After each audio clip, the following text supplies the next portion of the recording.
మనందరం నిలిచిన రీతిగానే ఓన్లీ బిలీవ్ పాడుకుందాం.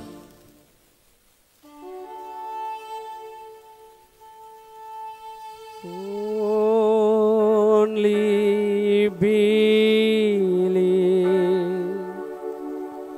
Only believe, all things are possible. Only believe, Lord, I believe, my Lord, I believe, and all things are possible. My Lord, I believe, Jesus is here, my Jesus is here, and all things are possible. My Jesus is here. పరిశుద్ధ కలిగిన తండ్రి, మరొక్కసారి మీ సన్నిధిలోకి వస్తున్నాం. ఉదయకాల సమయంలో మాతో నువ్వు మాట్లాడి ఉన్నావు. మరొక్కసారి నీ ఆత్మ వచ్చి మాతో మాట్లాడుటకు మేము పూర్తిగా మా మధ్యలో స్వతంత్రంగా మీరు సంచరించమని మేము కోరుకుంటున్నాం. ప్రభువా, నీ దయా నీ కనికరం మా మీద ఉంచండి. నీ వాక్యములో ప్రణాళికను మేము చూసి, నీ వాక్యములో ఉన్న ప్రత్యక్షతను చూసి కట్టబడుటకు కృపను దయచేయండి. నీ దయ వలనే మేము ముందుకు సాగుటకు మేము ఇష్టపడుచున్నాము నాయన. మేము ఒంటరిగా వెళ్ళి మేము ఏది సాధించలేమని మాకు తెలుసు. నువ్వు ఉంటేనే మేము విజయం పొందగలం, నువ్వు ఉంటేనే మేము ముందుకు సాగగలమని ఎరిగి మాకు నడిపించమని మీ చేతుల్లో సమర్పించుకుంటున్నాం. ఇప్పుడు వాక్యములోకి వెలుచుండగా నీ ఆత్మాభిషేకం ఉంచి మాకు నడిపించమని చిన్న ప్రార్థన యేసుక్రీస్తు నామములో అడుగుతున్నాము తండ్రి, ఆమేన్. మరి నిలబడుచుండగానే మన బైబిల్ తెరిచి మొదటి తెస్సలోనికీయులకు రాసిన పత్రిక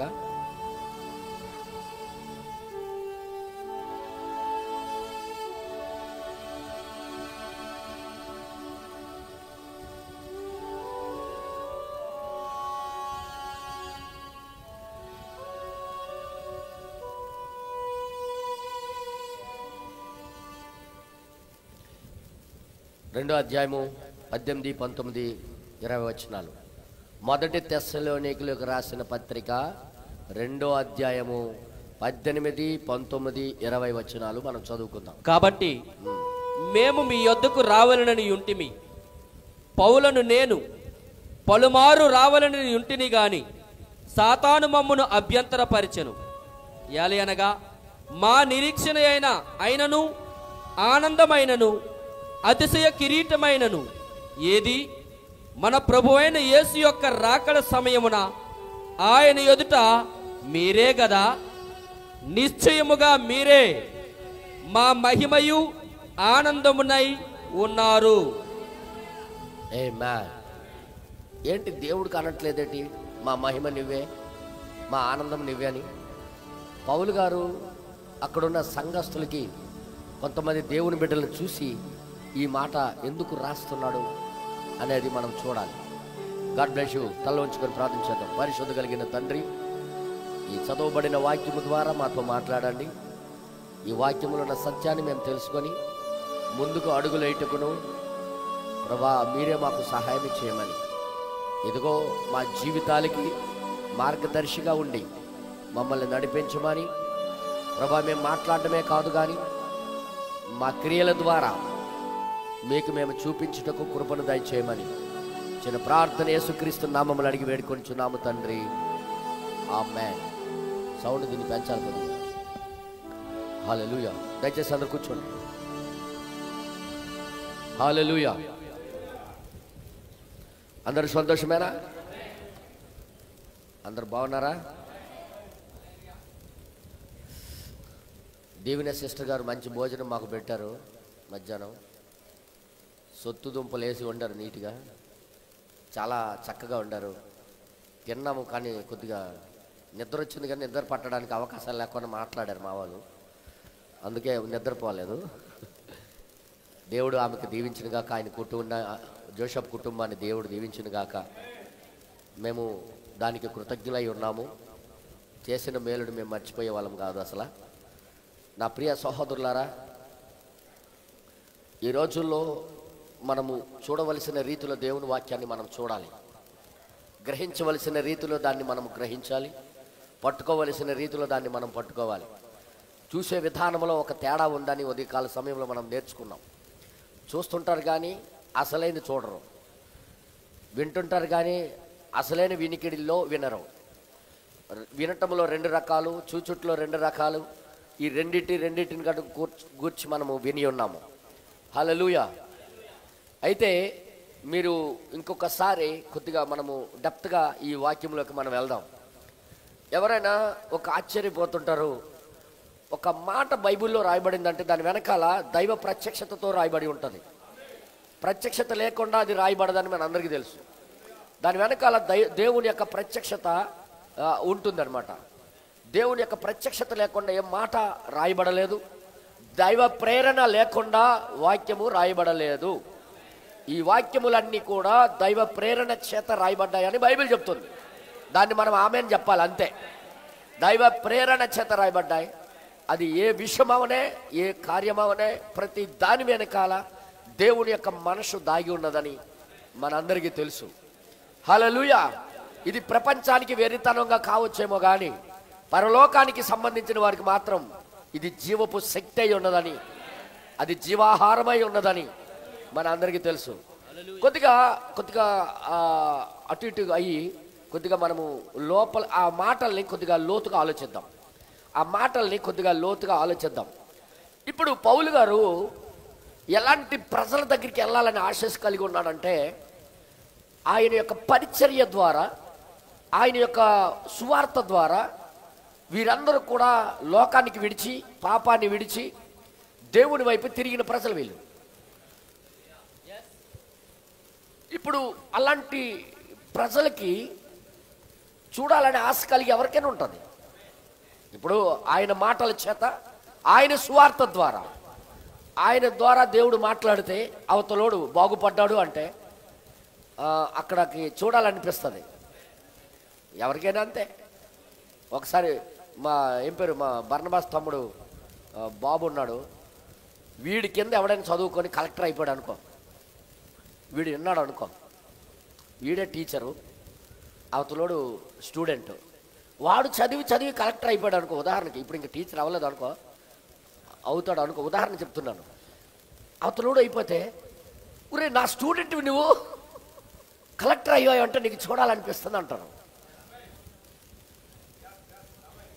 అర్థమైంది మీ అందరికీ? అప్పుడు ఎంత గర్వంగా ఉంటుందంటే సమాజంలో ఆయనకి, నా దగ్గర చదివిన వాళ్ళందరూ కూడా మంచి స్థాయిలో ఉన్నారు, నాకు అది చాలు, నాకున్నా లేకపోయినా పర్వాలేదు అంటాడు. నువ్వు దాని కింద ఉన్నప్పుడు కాబట్టి, నీ కింద ఎవరైనా బాగుపడితే నీకు అలాగ అనిపిస్తుంది. హల్లెలూయా. ఒక పైలట్ విమానంకి సురక్షితంగా దించాడు. ప్రమాదముగా అది రెండు ఇంజన్లు పోయాయి. కానీ ఆలోచించాడు ఆయన, ఎక్కడ దిగినా గుద్దుకుంటాం, ఎక్కడ దిగినా కాలిపోతుంది, ఏం చేయాలని ఆలోచించారు. ఆయన ఏం చేశాడంటే తెలివిగా ఒక బీచ్లో, సముద్రము కొద్ది లోతు ఉంటుంది కదా బీచ్ దగ్గర, లోతు అంటే అంత లోతు లేదు, అంత ఒడ్డు కాదు. ఒడ్డైనా గుద్దీసి పడిపోద్ది, కాలిపోద్ది, లోతైనా మనుషులు చనిపోతారు. ఇప్పుడు అలాంటి ప్లేస్లో దించాడనమాట ఆయన. దించగానే దానికి అంతా కరెక్ట్గా కిటికీల దగ్గరకు వచ్చాయి వాటర్. అక్కడికి వెళ్ళి అలా దించాడనమాట. దించగానే ఆయన ఏమంటున్నాడు తెలుసు, విలేకరులందరూ నీకు ఇంత ఆలోచన ఎలాగొచ్చిందని అడిగారు. నాకు ఆలోచన రాలేదు, కానీ నా ప్రజలని, నేను చనిపోయినా పర్వాలేదు, నా వెనకాల 380 మంది అంతమంది ఉన్నారు, వెనకాల కూర్చున్నారు. ఆ వెనకాల వాళ్ళు ఎటువంటి నష్టం కలగకూడదని నేను ఈ నిర్ణయం తీసుకున్నాను. తర్వాత ఏమవుతుందో అవనే అనుకోని నేను చనిపోతే నేనే చనిపోవాలనుకున్నాను. కానీ దేవుడు దయ వల్ల వీళ్ళందరికీ సురక్షితమైన ప్రదేశానికి నేను తీసుకొని రాగలిగాను. అంతే నాకు చాలు, మరేమి నాకు అవసరం లేదన్నాడు. అంటే ఒక మనుషులు తన వలన బాగుపడుతున్నారంటే ఎవరికైనా గొప్ప ఆనందం, గొప్ప ఆనందం. అలాగే ఒక మనిషి కింద ఉన్నవాడు ఒక మంచి స్థితికి వెళ్ళిపోయాడంటే ఆ టీచర్కి గొప్ప ఆనందం కలుగుతుంది. అలాంటి ప్రజలకి చూడాలని ఈ పౌలు గారికి ఆశ. అలాంటి మామూలు ప్రజలు కాదు వాళ్ళు. ఏదైతే బోధించబడిందో, ఏదైతే వాళ్ళకి అప్పచెప్పబడిందో, ఏదైతే చెప్పబడిందో దానికి తూచా తప్పకుండా నమ్మే ప్రజలు వాళ్ళు. హల్లెలూయా. తూచా తప్పకుండా నెరవేర్చే ప్రజలు, చూసే ప్రజలు, తూచా తప్పకుండా దాన్ని పాటించే ప్రజలు. ఈ పూర్తిగా లోకానికి వేరైపోయి లోకానికి వారికి తెరేసుకొని బ్రతికే ప్రజలు వాళ్ళు. లోకం వైపు తొంగి చూసే మనస్తత్వం వాళ్ళకి లేదు. అలాంటి వారి విషయము జైల్లో ఉంటుండగా ఆయనకి వినబడ్డది, ఫలానా వాళ్ళు మీరు వెళ్ళిన తర్వాత వారి జీవితాలు మారిపోయాయి, వారి జీవితాలు మారిపోయాయి. అది దేవుడు నీ ద్వారా నీకు ఇచ్చిన బహుమతులు వాళ్ళే. నువ్వు వారికి జయించేసావు. జయించడం అంటే ఏంటి?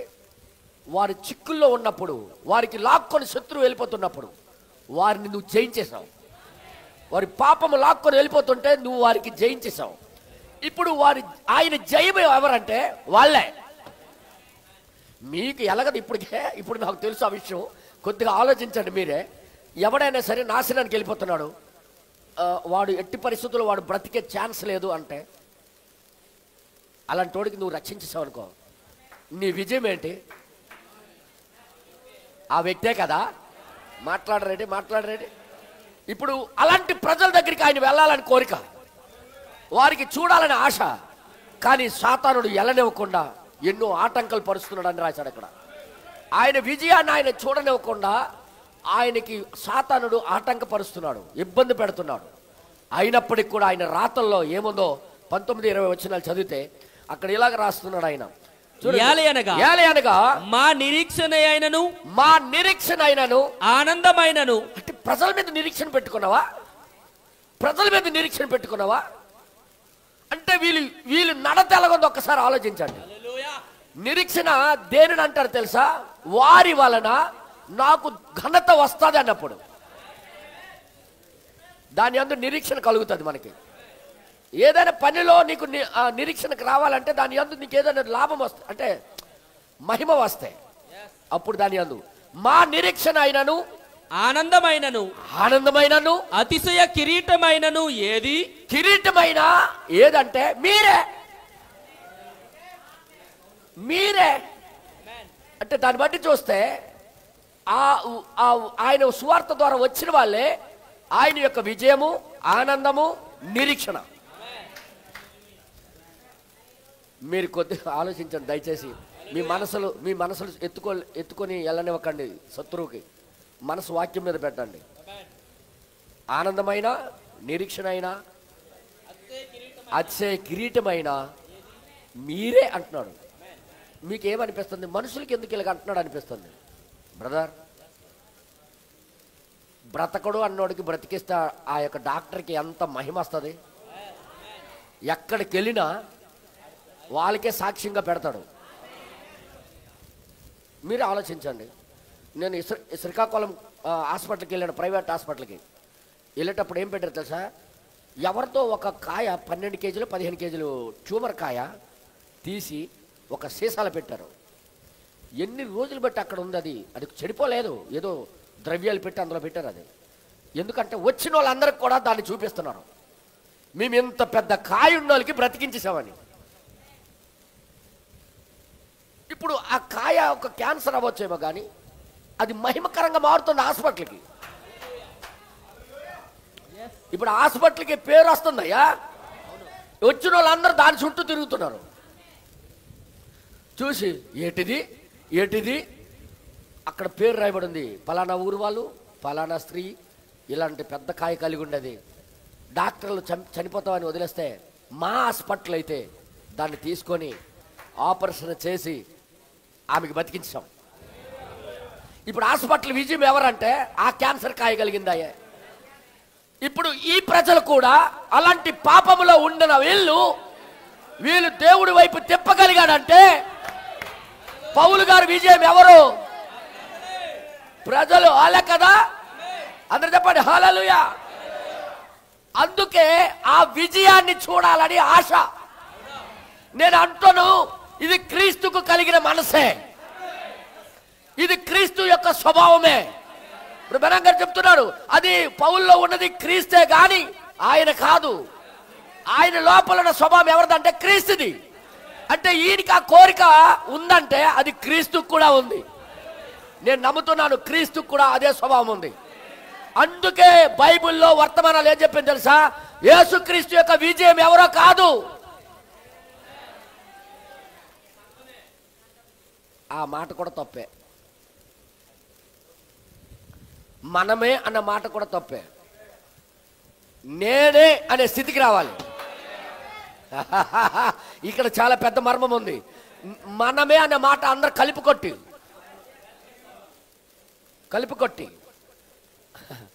మనమే వీళ్ళు చూడు, డక్అవుట్ అయినోడు కూడా వీళ్ళు గెలిచినోడితో సహా ఎగురుతుంటాడు.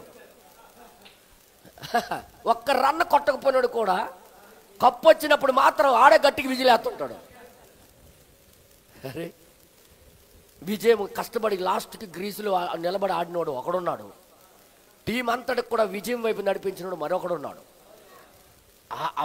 వాడి వల్ల వీళ్ళందరూ సేవ్ అయ్యారు. అందుకే మొట్టమొదటి విజయం ఎవరో కాదు, ప్రభు అయిన యేసుక్రీస్తే. మన విజయం ఎవరు? ఆయనే మొదట మరణాన్ని, పాతాళాన్ని, పాపాన్ని, రోగాన్ని, సమస్తాన్ని జయించిన వాడు ఆయనే. ఇప్పుడు ఆ విజయాన్ని బట్టి వీళ్ళు ఏం చేశారంటే ఇంకొంతమందిని జయించారు. ఎవడైతే విజయం పొందాడో ఆయనను బట్టి మరి కొంతమందిని జయించారు వీళ్ళు. ఇప్పుడు ఈ వీరి విజయం ఎవరు? మీకు అర్థమవట్లేదు. ఒక పరీక్ష వచ్చినప్పుడు, ఒక పోటీ వచ్చినప్పుడు అందులో విజయం పొందితే అది జ్ఞాపకార్థంగా ఒక బహుమతి ఇస్తారు మీకు. ఒక గిఫ్ట్ అంటారా బహుమతి అంటారా నాకే అర్థం అటు. బహుమతి ఇస్తారు. అప్పుడు ఏమంటారు తెలుసా? అందరూ చూడాలని ఇంటికి ఎంట్రన్స్ రూమ్లోనే పెడతావు దాన్ని. వచ్చిన వాళ్ళందరూ కూడా ఆ బహుమతుల వైపు ఫస్ట్ చూస్తారు. ఓహో ఇది కొట్టాడా, ఇది ఇంత పెద్ద కప్పు ఉంది కదా, దేంట్లో కొట్టారు సార్ ఇదంటే? పలానప్పుడు చాలా టఫ్ టీం, అది 13 జిల్లాలు వచ్చేసాయి, ఆ జిల్లాలందరితో మాకు పెట్టారు. అప్పుడు వాళ్ళందరితో జయిస్తే మాకు అది ఇచ్చారని అంటాం. అంటే నీ జయానికి, నీ విజయానికి ఒక గుర్తుగా అక్కడ పెట్టి ఉన్నావు. మరి దేవుడి యొక్క విజయానికి, జయానికి నువ్వు నేను అయి ఉండాలి. నువ్వు అయి ఉండాలి, నేను. దయచేసి మీరు వినండి.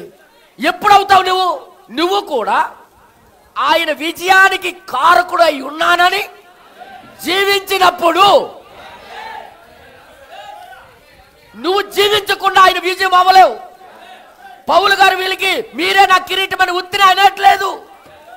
ఆయన ఎందుకు అంటున్నాడంటే అక్కడ జీవించి చూపిస్తున్నారు. వాళ్ళు నడిచి జీవించి చూపిస్తున్నారు. ఏ వాక్యం అయితే వారి ముందు వచ్చిందో ఆ వాక్యానికి కట్టుబడి వాళ్ళు నడిచి చూపిస్తున్నారు వాళ్ళు. అందుకే పౌలు గారు రాస్తున్నారు, మీరే నా అతిశయమును, నా ఆనందమును. అంటే వారు అలాగా జీవిస్తున్నారు కాబట్టి ఆయన మీరు నా నిరీక్షణ అంటున్నాడు ఆయన. అంటే ఇప్పుడు విజయం ఎవరో? పౌలు గారి విజయము ఎవరో? అక్కడున్న సంఘస్థులే కదా. ఇప్పుడు ఈ కాలంలో దేవుడు అంటున్నాడు, మనము క్రీస్తు విజయమై ఉన్నాము. మనము అనే మాటలో నువ్వు ఉన్నావా లేదా అది ప్రశ్న. ఇప్పుడు నువ్వు నిజంగా క్రీస్తు యొక్క విజయం అయితే, క్రీస్తు దేనికోసం చనిపోయాడో దానికోసం నువ్వు చనిపోతావు. నేనేమంటున్నారు జాగ్రత్త వినండి. ప్రభురాత్రి భోజనం తీసుకున్నప్పుడు ఆయన మరణాన్ని జ్ఞాపకం చేసుకునుడి. ఆయన మరణాన్ని జ్ఞాపకం చేసుకోవడం అంటే ఏంటి? కలువరి శిలువలో చచ్చిపోయాడు. ఇదే ఎందుకు చచ్చిపోయాడయ్యా? మనిషి యొక్క, నీ యొక్క, నా యొక్క పాపాలు మోసి ఉన్నాడు. దానిని నేను ఇంకెలా చేస్తానని నువ్వు ఆగుతావు చూడు. దానికి నేనెందుకు లోబడతానని బ్రతుకుతావు చూడు. అప్పుడు నీ ఇంటికి వచ్చి నీ బహుమతులు ఎలా చూపిస్తాడో, దేవుడి దగ్గరికి వచ్చిన అటువంటి వారిని ఆయన ఏం చూపిస్తాడంటే, ఇదిగో నా విజయం. నేను దేనికోసమైతే దెబ్బలు తిన్నాను, దేనికోసమైతే రక్తం కార్చాను, దేనికోసమే ముళ్ళు కిరీటం పెట్టుకున్నాను, అదే నా విజయం. వీళ్ళే. ఎందుకంటే వీళ్ళు బ్రతికే ఛాన్సే లేదు, వీళ్ళు బ్రతకడానికి అవకాశాలు లేవు, వీళ్ళు తప్పించుకోవడానికి అవకాశాలు లేవు, వీళ్ళు తీర్పు నుండి బయటికి లాగడానికి ఇంకొక అవకాశం లేదు. అలాంటి వారికి దాని నుండి తిప్పగలిగాను. ఇదే నా యొక్క విజయం. అందరు చెప్పండి. జెండా పాతుతాడు ప్రతి ఒక్కరి జీవితాల్లో. ఎవరి జీవితంలో ఆయన జెండా పాతుతున్నాడో వాళ్ళే ఆయన యొక్క విజయం. నేను విజయం అంటే పనిచేయదు. ఆయన యొక్క విజయము ఆయన చేసిన పనిని నిమిత్తమై బ్రతికి చూపిస్తారు. బ్రతికి చూపించిన వారికే ఆయన కిరీటమై ఉన్నాడు. మీకు తెలుసా, యేసుక్రీస్తు కిరీటం ఎవరో కాదు, మనమే. నేను ఎలాగ మాట్లాడాలి? సొలొమోను రాసిన సామెతల్లో మంచి భార్య దొరికిన వాడికి మంచి ముత్యములతో దొరికిన కిరీటం లాంటిది. ఒక మంచి గుణవత్తరాలైన భార్య దొరికితే ఆ పురుషుడికి ఒక కిరీటం లాంటిది. నేను మీకు ఎలాగ చెప్పనయ్యా? ఇప్పుడు మంచి సంఘము దేవుడికి దొరికితే, లోకము నుండి విడుదల పొందిన వ్యక్తులు దొరికితే, పాపం మీద జయించే వ్యక్తులు దొరికితే, లోకం మీద జయించే వాళ్ళు దొరికితే, లోకరీతి మాట్లాడే మనుషులు మాటల నుండి బయటికి లాగే వాళ్ళు దొరికితే, ఆయన ఏం చూపిస్తాడో తెలుసా? శత్రువుకి నా విజయం అదిగో, నా విజయం అదే. నీ ఎంత కప్పు దొరికితేనే దానికి నెల సంవత్సరం కడిగేసి అక్కడ పెట్టేస్తావు. ఎంత కప్పు, నేనేది మాట్లాడుతానో అర్థం చేసుకోండి. ఎంత కప్పు ఎందులో వచ్చిందమ్మంటే, నేను చాలా బాగా పని చేసినందుకు అది ఇచ్చారు.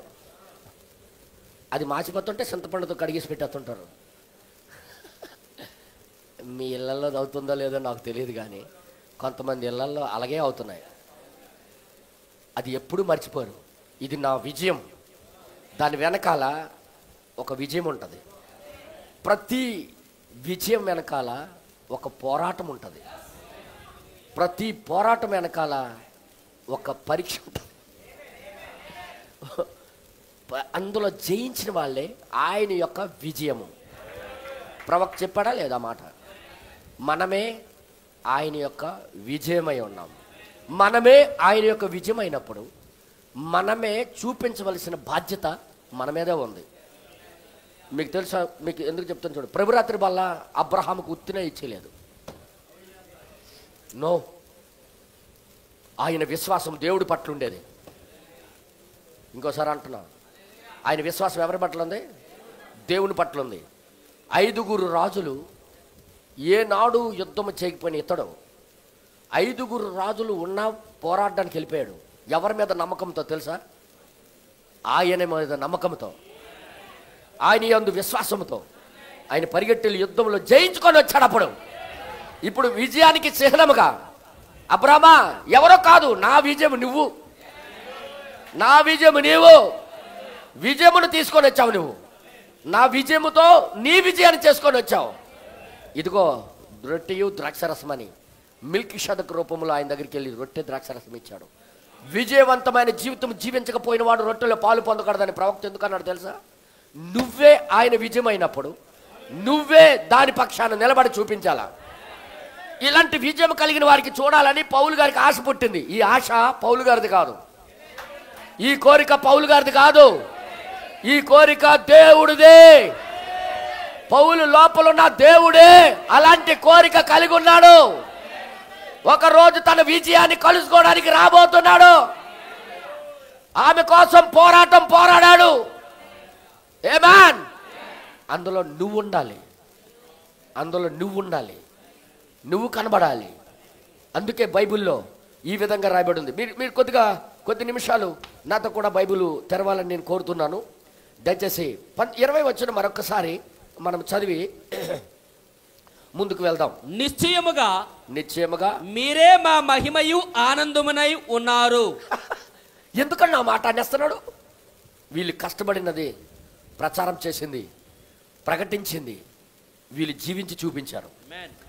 అందుకే వీరికి అలాగా పిలుస్తున్నాడు ఆయన. దయచేసి మీరందరూ చూడాలని నేను కోరుతున్నాను. ప్లీజ్ దయచేసి బైబిల్ మీరు చదవండి. ఫిలిప్పీలకు రాసిన పత్రిక 4వ అధ్యాయము. ఫిలిప్పీలకు రాసిన పత్రిక ఈ సంఘానికి ఏమి రాస్తున్నాడు చూడండి. 4వ అధ్యాయము 1వ వచనము 2వ వచనము మనం ఒకసారి చదువుదాం. కావున నేను అపేక్షించు నా ప్రియ సహోదరులారా, నా ప్రియమైన నా సహోదరులారా, నా ఆనందము నా కిరీటమునై ఉన్న నా ప్రియులారా. ఏమని పిలుస్తున్నాడన్నా? నా ఆనందము నా కిరీటమునై ఉన్న నా ప్రియులారా. నా కిరీటం బ్రదర్, కిరీటం ఎప్పుడు జయించే రాజుకు తొడిగిస్తారు, జయించే వాడికి తొడిగిస్తారు. అంటే వీరికి ఎక్కడి నుండో జయించేశాడు ఆయన, దేని నుండో వాళ్ళకి కదిలించేశాడు, జయించేశాడు ఆయన. అందుకే కిరీటం ఎవరని పిలుస్తున్నాడు? వీరినే. ఇప్పుడు అలాగైనప్పుడు ఈ మాటలు దేవుడివి అయితే, ఇప్పుడు దేవుడు మనసు ఎక్కడుంది? పౌల్లో ఉంది. నేను జీవించిన వాడు నేను కాదు, నాలో జీవించిన వాడు క్రీస్తే. ఇప్పుడు క్రీస్తుకు ఈ మనసు ఉందన్నమాట. ఏంట మనసు? జయమును మనమే ప్రకటన చేయాలి. నేను ఎవరు వస్తువుని అనుకున్నావు? నాకు జయించిన వాడు ఎవడు అనుకున్నావు? క్రీస్తు అని చెప్పవలసిన బాధ్యత ఎవరిది?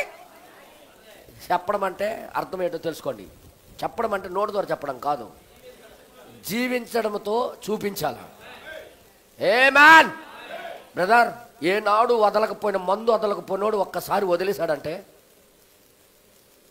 మందు లేకపోతే ఇడ్లీలో కలిపి మందు తాగిన వాళ్ళు ఉన్నారు.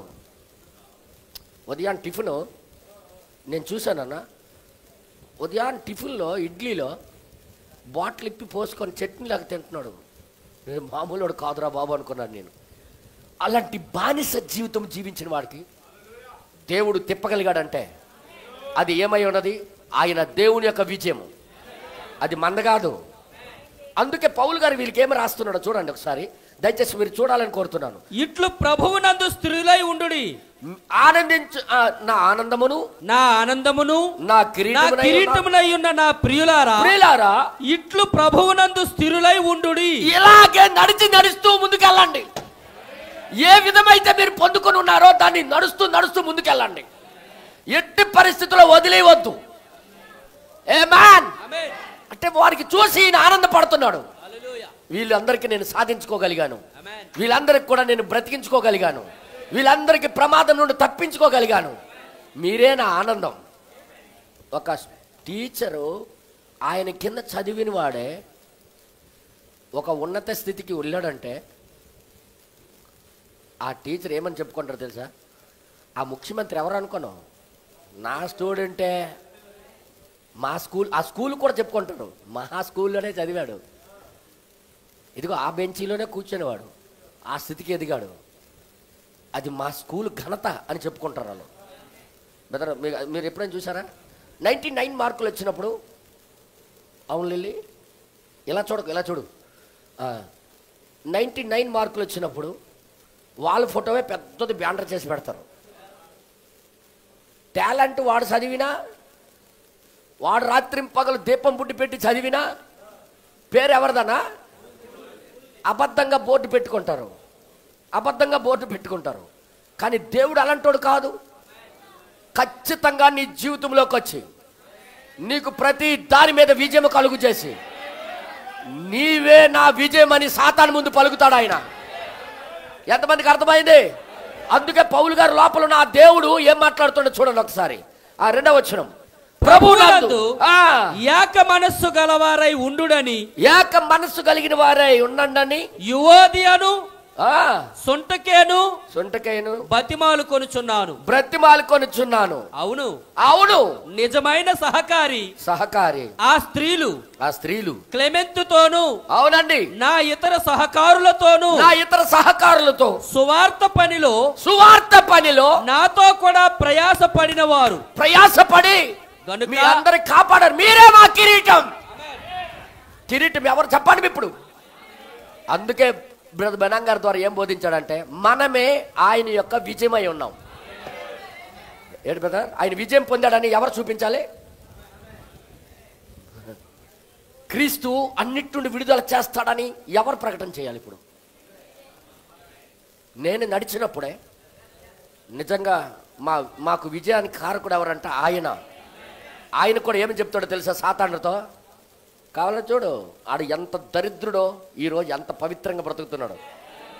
నా విజయం అదే. నన్ను చూసి చెప్పుకునే సాక్ష్యం ఉండాలి. ఆ రోజు ఆ సంఘస్థులకు చూసి అక్కడున్న సేవకుడు అలా మాట్లాడగలుగుతున్నాడు అంటే అది ఈరోజు కూడా అదే కోరిక దేవుడిది.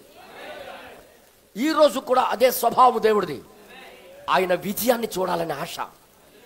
నీ జీవితం చూసినప్పుడు ఆయన విజయాన్ని చూడాలని, నీ యొక్క ప్రవర్తన చూసినప్పుడు ఆయన విజయం నీలో చూడాలని, నిన్ను చూసినప్పుడల్లా ఆయన విజయాన్ని నీలో చూసుకోవాలని, ఒక బహుమతి అక్కడ ఉండేటప్పుడు దాని వైపు చూసి నీ విజయాన్ని నీ గుర్తు చేసుకుంటూ ఉంటావు. ఈరోజు దేవుడు మనల్ని చూసి ఆయన విజయాన్ని చూసుకోవాలని కోరిక. ఎంతమందికి అర్థమవుతుంది? ఎవరు చూపించాలి అది? ఇప్పుడు మనమే, నేనే, నువ్వే చూపించాలి. ఎలాగుండేవాళ్ళమ్మా, సీరికయ్యాలి దానిలాగా ఉండవు, ఎలా మారిపోయావు అని ఎవరు చెప్పాలా? అందుకే జనుల ముందు మీరు వెలుగై ఉన్నారు, మీరు ఉప్పై ఉన్నారు. మీరు కానీ బ్రతికితే ఆ విజయం మహిమ ఎవరికి వస్తుందో తెలుసా? ఆయనకు వస్తుంది. ఇక్కడున్న ప్రజలు ఆ విధంగా బ్రతికి చూపిస్తున్నారు. సువార్త పనిలో ఆ సువార్తకు తగ్గట్టుగా పట్టుకొని నడవడం, వాళ్ళకి ఇచ్చిన వర్తమానం ప్రకారంగా జీవించడం. వాళ్ళు జీవించినప్పుడు ఆ విజయము దేవుడిదై అయి ఉంటుంది. ఫిలిప్పీయులకు రాసిన పత్రిక 1:27 వచనంలో ఆయన ఏమంటాడు చూద్దాం ఒకసారి. తర్వాత వర్తమానంలో చూద్దాం. తర్వాత నేను వచ్చి మిమ్మల్ని చూచినను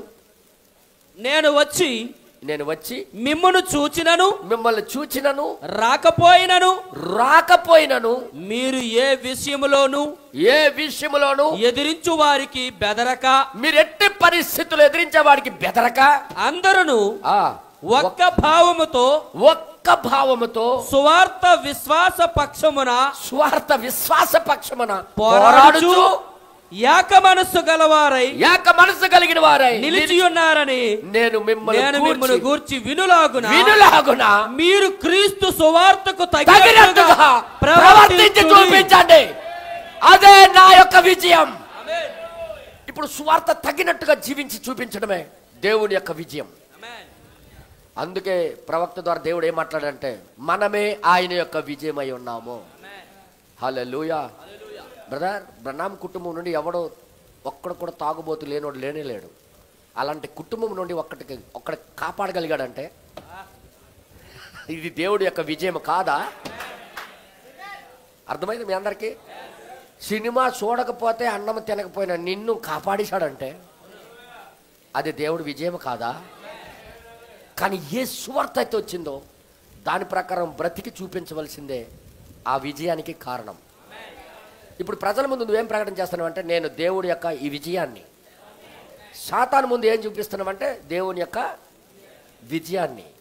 అది చూపించవలసిన బాధ్యత ఈరోజు పిలువబడిన మనమే. ఎంతమందికి అర్థమైంది? అందుకే మీరు క్రీస్తు సువార్త తగినట్టుగా ప్రవర్తించండి. అర్థమైందా మీ అందరికీ? క్రీస్తుకు సువార్త తగినట్టుగా ప్రవర్తించండి. ఫిలిప్పీయులకు రాసిన పత్రిక 2 అదే 15 వచనంలో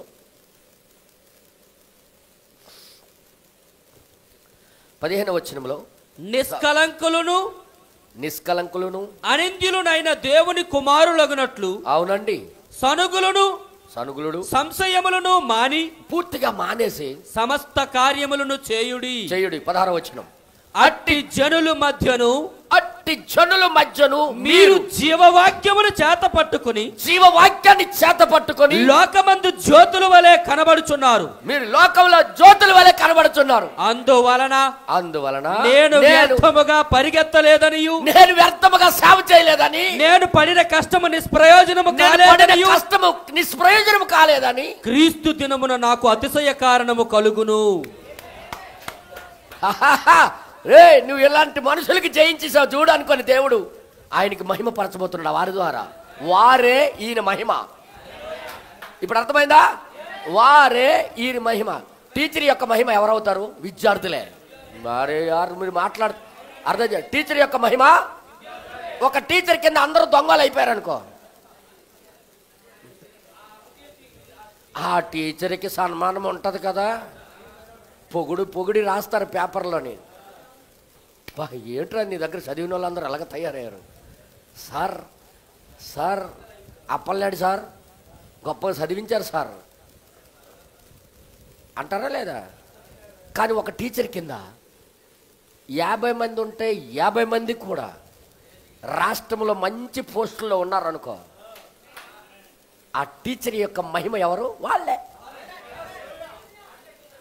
అర్థమవుతుందా? మీరు చూడండి, మరియమ్మకి ఒకసారి గొప్ప మహిమ వచ్చింది. మీరు చదివారు లేదో నాకు తెలియదు, కానీ యేసుక్రీస్తు చేసిన కార్యాలు, ఆ సూచక్రియలు, మహత్కార్యాలు, అద్భుతాలు చేస్తున్నప్పుడు ఎవరు కన్నారో కానీ ఆ కనే గర్భము ధన్యరాలు అయిపోయిందయ్యా. మహిమ ఎవరికి వచ్చింది? కానీ అసలు అందులో ఆమె పాత్రే లేదు. పాపం ఆమె బ్లడ్ కలిసిందా? చెప్పండి అందరూ.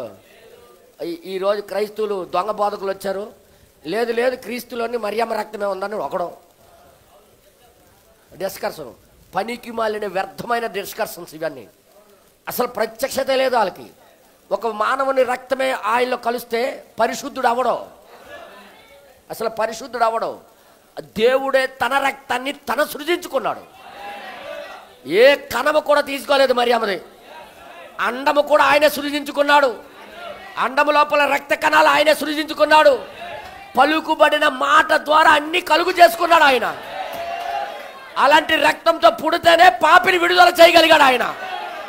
మరి మానవుడు రక్తం ఎక్కడ జంపింగ్ అవ్వాలి? అక్కడ ఎట్టి పరిస్థితులు అయినా అది పాపికి విడుదల చేయలేడు. ప్రతి మానవుడు పాపే. ప్రతి మానవుడు దేవుడి దగ్గర తప్పు చేసినోడే. మరియమ్మ కూడా ఒక శారీరక కలయిక ద్వారా వచ్చిందాయే. ఆమె రక్తం కలిపితే ఈయనలాగా పరిశుద్ధుడు అవుతాడు. ఇది ప్రత్యక్షత లేకుండా ఈరోజు పెద్ద పెద్ద ట్రైనింగ్ బోధకులు మాట్లాడుతున్న మాటలేవి. వాళ్ళ కోసం కాదు ఈ బైబిల్. దేవుడి నామానికి భయం కలుగును గాక. అందుకంటున్నా, ఈరోజు ఆ ఘనత ఎవరికి వస్తుంది? నువ్వు సువార్త ప్రకారంగా ప్రవర్తిస్తే నువ్వే ఆయన యొక్క విజయం. కష్టపడి చదివిన ఆ టీచర్కి విలువ ఎప్పుడు వస్తుందో తెలుసా? ఆయన క్రింద పాస్ అయిన ప్రతి ఒక్కడు కూడా పాస్ అయ్యి ఉన్నతమైన స్థితిలో తీర్చిదిద్దబడినప్పుడు ఆ టీచర్కి విజయము కలుగు చేస్తారు. నిజమైందా? హల్లెలూయా. అందుకంటాడు సువార్తకు తగినట్టుగా. ఏమంటాడు అక్కడ రాయబడింది? మర్చిపోయారు, వెంటనే మర్చిపోయారు. నేను నిష్ప్రయోజనము, నేను పడిన కష్టము నిష్ప్రయోజనము కాలేదనియు క్రీస్తు నాకు అతిశయ కారణము అగును. అందువలన నేను వ్యర్థముగా పరిగెత్తలేదనియు, నేను కష్టపడి దెబ్బలు తిని సువార్త చేసి నేను వ్యర్థంగా కష్టపడలేదని నాకు అర్థమవుతుంది. మీరు జీవించిన జీవితాన్ని బట్టి నేను పడిన కష్టము నిష్ప్రయోజనము కాలేదని క్రీస్తు దినమున నాకు అతిశయ కారణము కలుగును. నాకు ఆనందం కలుగుతుంది. అంటే ఈయన సువార్త ద్వారా అలాంటి విషయముగా వాళ్ళు జీవించడం బట్టి దాన్నే పట్టుకోండి అని చెప్తున్నాడు ఆయన. ఎంతమందికి అర్థమైంది? ఈరోజు దేవుడు మనకు చూసి ఏం చెప్పాలనుకుంటున్నాడు? అలాగే ఈరోజు మన ఈ సంఘాలకి చూసి దేవుడు అలాగ అనాలనుకుంటున్నాడు. అన్ని సంఘాల్లాగా బ్రతుకుతే ప్రయోజనం ఏంటి? అన్ని బోధలు వింటున్న వాళ్ళలాగా బ్రతుకుతే మనకేం ప్రయోజనం? సేమ్ పౌలు గారు బోధించింది మన ప్రవక్త బోధించాడు వచ్చి. ఈరోజు కూడా ఈ బోధ ఏం కోరుతుందో నీ నుండి చెప్పు. మన నుండి ఏం కోరుతుందో చెప్పండి మీరే. మన నుండి ఏం ఆశిస్తుందో చెప్పండి మీరే. ఏం కోరుకుంటుందో మీరే చెప్పండి. అదే పద్ధతి, అదే రూల్, అదే కోరుకుంటుంది ఈరోజు. హల్లెలూయా. ఇంకొక మాట మీకు చూపిస్తాను బైబిల్లో, దయచేసి మీరు చూడాలని నేను కోరుకుంటున్నాను. 1 కొరింథీయులకు రాసిన పత్రిక 16వ అధ్యాయము 13వ వచనం. మెలకువగా ఉండుడి, విశ్వాసమందు మెలకువగా ఉండుడి, విశ్వాసమందు నిలకడగా ఉండుడి. విశ్వాసమందు నిలకడగా ఉండండి. పౌరుషము గలవారై ఉండుడి. పౌరుషము కలిగిన వారే జీవించండి. అక్కడ బలవంతులై ఉండుడి. బలవంతులై ఉండండి. ఎట్టి పరిస్థితుల్లో ఓడిపోతే మీరు విజయం అవరు. ఆయన విజయం అవరు. పిరికి వాళ్ళైతే మీరు విజయం అవరు. పౌరుషం కలిగి దేవుని వర్తమాన పక్షాన నిలబడినప్పుడే మీరు విజయం అవుతారు. ప్రవక్త అన్నాడు, మనమే ఆయన యొక్క విజయం. పిరికోలుగా ఉంటే పనిచేయదు ఇది. శోధన వచ్చినప్పుడు పిరికోల్లాగా పారిపోవడం కాదు. బాధ వచ్చినప్పుడు పిరికోల పారిపోవడం కాదు. పరీక్షలో నిలబడిన వారాయి. కష్టం వచ్చినా, దుఃఖం వచ్చినా, బాధ వచ్చినా, ఏదొచ్చినా ఈ వాక్య పక్షాన్ని నేను జీవించి చూపిస్తానని నిలబడని అని కోరుకుంటుంది. ఆ రోజు వర్తమానం అదే, ఈ రోజు వర్తమానం అదే. ఇంకోటి నీ దగ్గర నుండి కోరుకోవట్లేదు. ఏ సువార్త అయితే వచ్చిందో దానికి పట్టుకొని దాని పక్షాన అది చెప్పినట్టుగా జీవించి చూపించండి. అప్పుడు బ్రదర్ బ్రనాంగ్ గారి యొక్క విజయం మనమవుతాం, బ్రనాంగ్ గారి విజయం ఆయన అవుతాడు. ఎంతమంది నమ్ముతున్నారు దీన్ని? ఇంకో మాట మీకు చూపిస్తాను, దయచేసి మీరు అందరూ చూడాలని కోరుతున్నాను. 1 తెస్సలోనికీయులకు రాసిన పత్రిక, క్షమించండి, ఇప్పుడు చదివాం కదా అది. హెబ్రీయులకు రాసిన పత్రిక 10వ అధ్యాయము. హెబ్రీయులకు రాసిన పత్రిక 10వ అధ్యాయము 35, 36 వచనాలు చదివితే, కాబట్టి అంటున్నాడు ఆయన, కాబట్టి మీ ధైర్యము విడిచిపెట్టకుడి. ఎట్టి పరిస్థితుల్లో మీ ధైర్యాన్ని వదలకండి. దానికి ప్రతిఫలముగా గొప్ప బహుమానము కలుగును. నువ్వు నిలబడితే నీకు బహుమానం దొరుకుతుంది. మీరు దేవుని చిత్తమును నెరవేర్చిన వారై, దేవుని యొక్క చిత్తాన్ని నెరవేర్చిన వారై వాగ్దానం పొందు నిమిత్తం మీకు ఓరిమి అవసరమై ఉన్నది. దీని పక్షాన నిలబడవలసిందే. అప్పుడే మీరు విజయాన్ని చూడగలుగుతారు. మీరు అందుకే అంటున్నానమ్మా, ఎవరో మా వాళ్ళు ఎందుకు అన్నారు, నేను అందుకే రావడం మానేసాను అనకూడదు. ఇక ఏది ఏమైనా ఓర్పుతో దీన్ని జీవించి చూపించడం అవసరం. హల్లెలూయా, హల్లెలూయా. ఒక మాస్టర్ గట్టిగా కొడుతున్నాడు అంటే దాని అర్థం ఏంటో తెలుసా? గట్టిగా తర్పిదిస్తున్నాడు. ఆ మాస్టర్ దగ్గర జాయిన్ అవుతే పిల్లలకి సెదగొట్టేస్తాడు నాయన అంటున్నాడంటే ఆ పిల్లలకి తీర్చిదిద్దుతున్నాడు. కొన్నిసార్లు మన పిల్లలకి ఎవరైనా ఏంటంటే గొప్ప బాధ వచ్చేస్తుంది. తర్పిది ఇస్తున్నాడంటే కొడతారు. కొట్టకపోయిన టీచర్ ఉన్నాడంటే ప్రమాదకరంలో వెళ్ళిపోతారు పిల్లలు. బెత్తం ఓడకపోతే ప్రమాదం. అందుకే పిల్లలకి తీర్చిదిద్దడానికే పిల్లలకి కొడతారు వాళ్ళు. ఏమనుకోకండి, బాధపడిపోకండి, వెళ్ళి ఫిల్టీ పట్టుకోకండి. ఇప్పుడు ట్రెండ్ ఏంటి తెలుసా? పిల్లలకు కొడితే తల్లిదండ్రులు ఒప్పుకోరు, కేసు పెట్టేస్తున్నారట. ఇంక తల్లిదండ్రులకు కూడా కొట్టే అధికారం లేదట. ఇంకెక్కడ బాగుపడతారు వీళ్ళు? తండ్రి కూడా పిల్లడికి కొట్టకూడదట, ఫ్రీగా వదిలేయాలట. వాడు బీరు తాగినా పర్వాలేదట, ఏది తాగినా పర్వాలేదట. అంటే ఈ లోకంలో ఉన్నది దయ్యము వెళ్తుందా దేవుడా? మీకు తెలుసా దయ్యాలు ఇప్పుడు ఎలాగ వెళ్తున్నాయో? అధికారులలో నుండి. మీకు బైబిల్ ద్వారా నిరూపించాలి. అది అధికారుల లోపల ఉన్నది వాళ్ళు కాదు పాపం. ఈ వాయుమండల సమూహమైన దయ్యాలు ఆ అధికారుల లోపల ఉండి నడిపిస్తున్నాయి. ఈ దయ్యాలు మనకిప్పుడు ఆరాధన లేకుండా చేయడానికి చూస్తున్నాయి. పాత కాలంలో ఉన్న దయ్యమే ఈ కాలంలో ఉంది. అందుకే సాతాను గురించి రాసినప్పుడల్లా రాజుల పేర్లు, అధికారుల పేర్లే రాశాడు. మీకు నేను ఎలాగ చెప్పాలి? ఇంకా ఎహెజ్కేలు గ్రంథం 28వ అధ్యాయము 11వ వచనం నుండి మనం చదివితే దేవుడి యొక్క ప్రణాళిక ప్రక్రియ చూడండి. సాతాను గురించి, దయ్యం గురించి రాసినప్పుడల్లా ఆయన ఎలాగ రాస్తున్నాడో చూడండి. 28వ అధ్యాయము 11వ వచనం నుండి తూరు రాజును గురించి. అదేనయ్యా. మరియు యెహోవా వాక్కు నాకు ప్రత్యక్షమై ఇలాగ సెలవిచ్చెను, నరపుత్రుడా తూరు రాజును గూర్చి అంగలార్పు వచనమెత్తి ఇలాగు ప్రకటింపము. ఏమని ప్రకటించాలట? తూరు రాజు గురించి రాయాలట. తూరు రాజు గురించి రాయు అంటున్నాడు ఆయన. ఏమంటున్నాడు చూడండి ఒకసారి. ప్రభువైన యెహోవా సెలవిచ్చిందేమనగా పూర్ణ జ్ఞానమును, అవును, సంపూర్ణ సౌందర్యమును గల కట్టడమునకు మాదిరివి, అవును, దేవుని తోట ఏదెనులో ఉంటివి. అరే తూరు రాజు ఉన్నాడు, తూరు రాజు ఉన్నాడు ఏదోని తోటలో.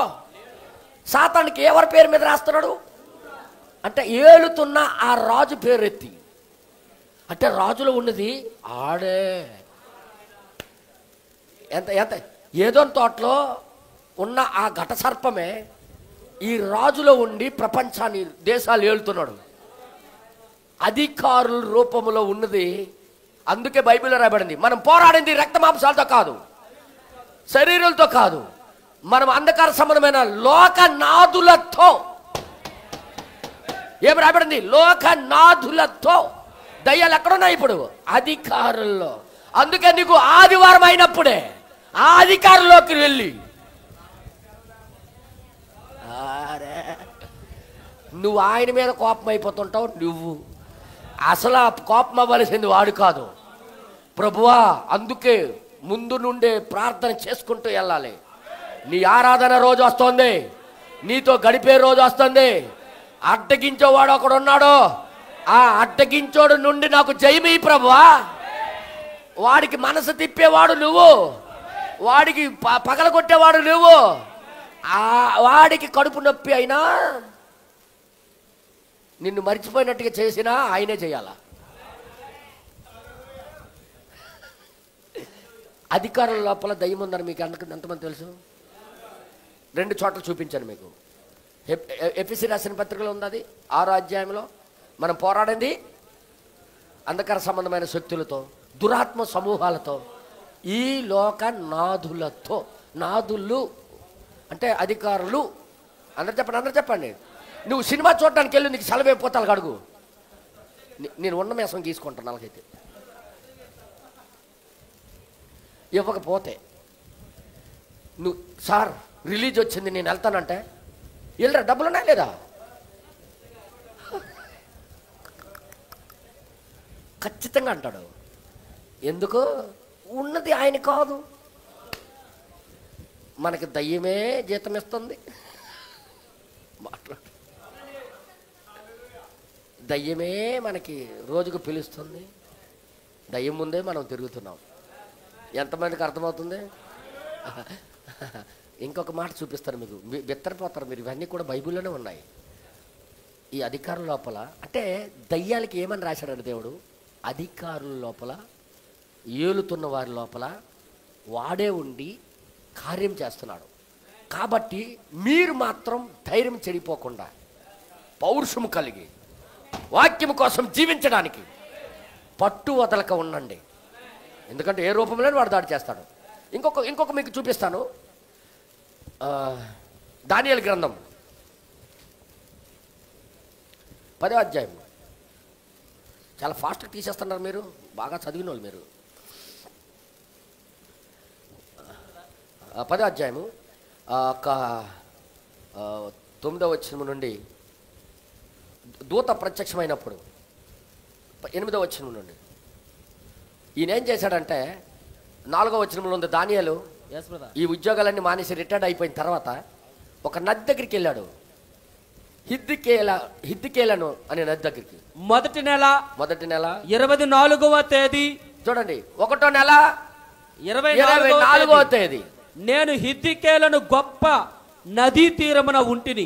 గొప్ప నదీ తీరమున నేను ఉంటిని. నేను కన్నులెత్తి చూడగా నారబట్టలు ధరించుకున్న ఒకడు కనబడెను. నారబట్టలు ధరించుకున్న ఒక అతను కనబడ్డాడు. అతడు నడుమున మేలిమి బంగారు నడికట్టు. మరి ఎవరో కాదు, అది మనిషి కుమారుడు ప్రభు అయిన యేసుక్రీస్తే.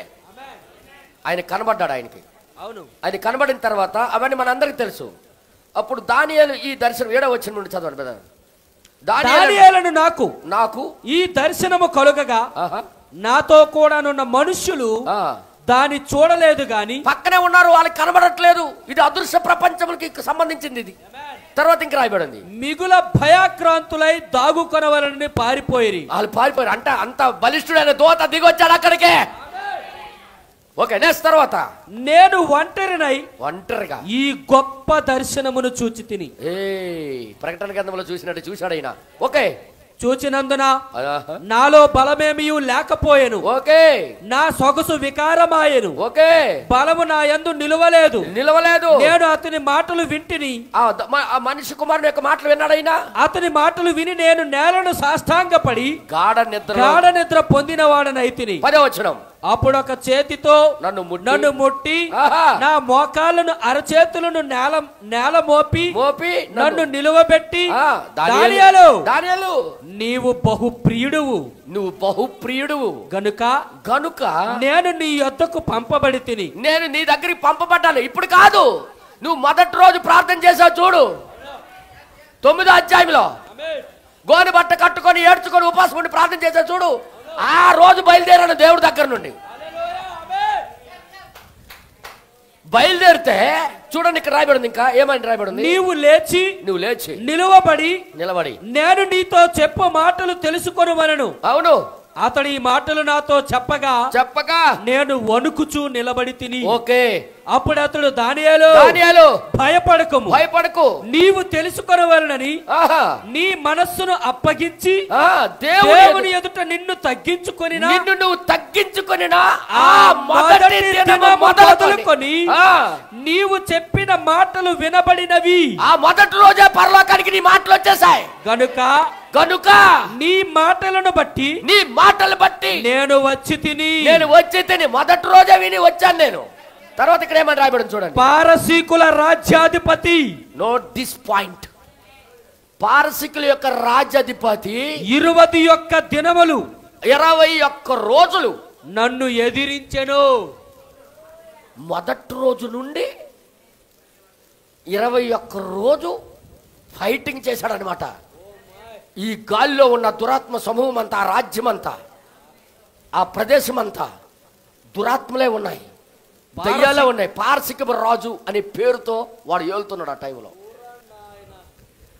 పారసిక రాజు అనే పేరుతో ఏలుతున్నాడు. వాడి సైన్యమే, వాడి రాజ్యమే, వాతావరణం అంతా ఆ దయ్యాలే. రావటానికి 21 రోజు అడ్డగించాడు. కానీ లాస్ట్కి నేను మిఖాయేలుకి సహాయం కోరి తిని మిఖాయేలు వచ్చి హెల్ప్ చేశాడు అంటున్నాడు ఆయన. ఎంతమందికి వింటున్నారు? ఇది వింటున్నారా? ఎవరన్నా అడ్డగించారు? పారసిక రాజు దానియేలుకి ప్రేమించాడు కదా. మరి దానియేలు దగ్గరికి వచ్చిన దర్శనానికి ఈయన ఎందుకు అడ్డుతాడు? బ్రదర్, అధికారులలో ఉన్నది. నేను ఇంకెలా చెప్పను? అధికారులలో ఉన్నది దయ్యమే. అందుకే ఆదివారం వచ్చేసరికి నేను అందుకు అంటున్నాను, ఆదివారం చూసుకుంటాంలేండి అనకండి. ఆదివారం వస్తుందంటే వారం రోజుల నుండి నువ్వు ప్రార్థన చేసుకుంటూ రావాలి. నేనేం మాట్లాడుతున్నాను అర్థమవుతుందా? ఆ రోజు అన్యా నేను ఎంతోమంది చూశాను, అన్యా ఆ రోజు సెలవు దొరికిపోద్ది నాకు. మాట ఇనీసాడు. ఆ రోజు సెలవు దొరికిపోద్దా? ఈ గాల్లో ఉన్న దయ్యాలని ఆ రోజు సెలవు దొరికిపోద్దా? ఓర్రే, నువ్వు ఆ రోజు వెళ్ళిపోతావా? అబ్బా, నువ్వు పలికేయడమే తప్పు. నువ్వు అది తలుపులో వేసుకొని దేవుడి దగ్గర ప్రార్థన చేసుకుంటూ నువ్వు ఎదురు చూస్తూ ఉంటే నువ్వు ఊహించకపోయిన రీతిలో. అందుకే మా వాడు హోటల్లో పనిచేసినోడు చెప్తుంటాను, ఆ రోజే అడక్కయ్యా, ముందు రోజు నుండి నువ్వు ప్రిపేర్ అయి ఉండాలి. అందరికీ నేను చెప్తున్నాను, ప్రభురాత్రి బల్ల తీసుకోవాలంటే ముందు వారం నుండే నువ్వు ప్రార్థన చేసుకుంటే రావాలి. ప్రభువా నీ బల్లలో పాలు పొందాలంటే నువ్వు సహాయం చేయాలి, నాకు నువ్వే సహాయం చేయకపోతే నేను రాను. ఈ దూతకి మికాయేలు సహాయం చేస్తేనే దిగగలిగాడు. అంటే ఎంత బలం ఉందో చూడండి. ప్రభుత్వాలు ప్రారంభంగా ఇప్పుడు మన భారతదేశానికి ఎవరు వెళ్తుంటారంటావు? నీకు ఆరాధనలు జరిగిస్తాయా? అబ్బా ఎంత చక్కగా హల్లెలూయా ఆమేన్ అన్నేస్తాయి అనుకుంటున్నారేట.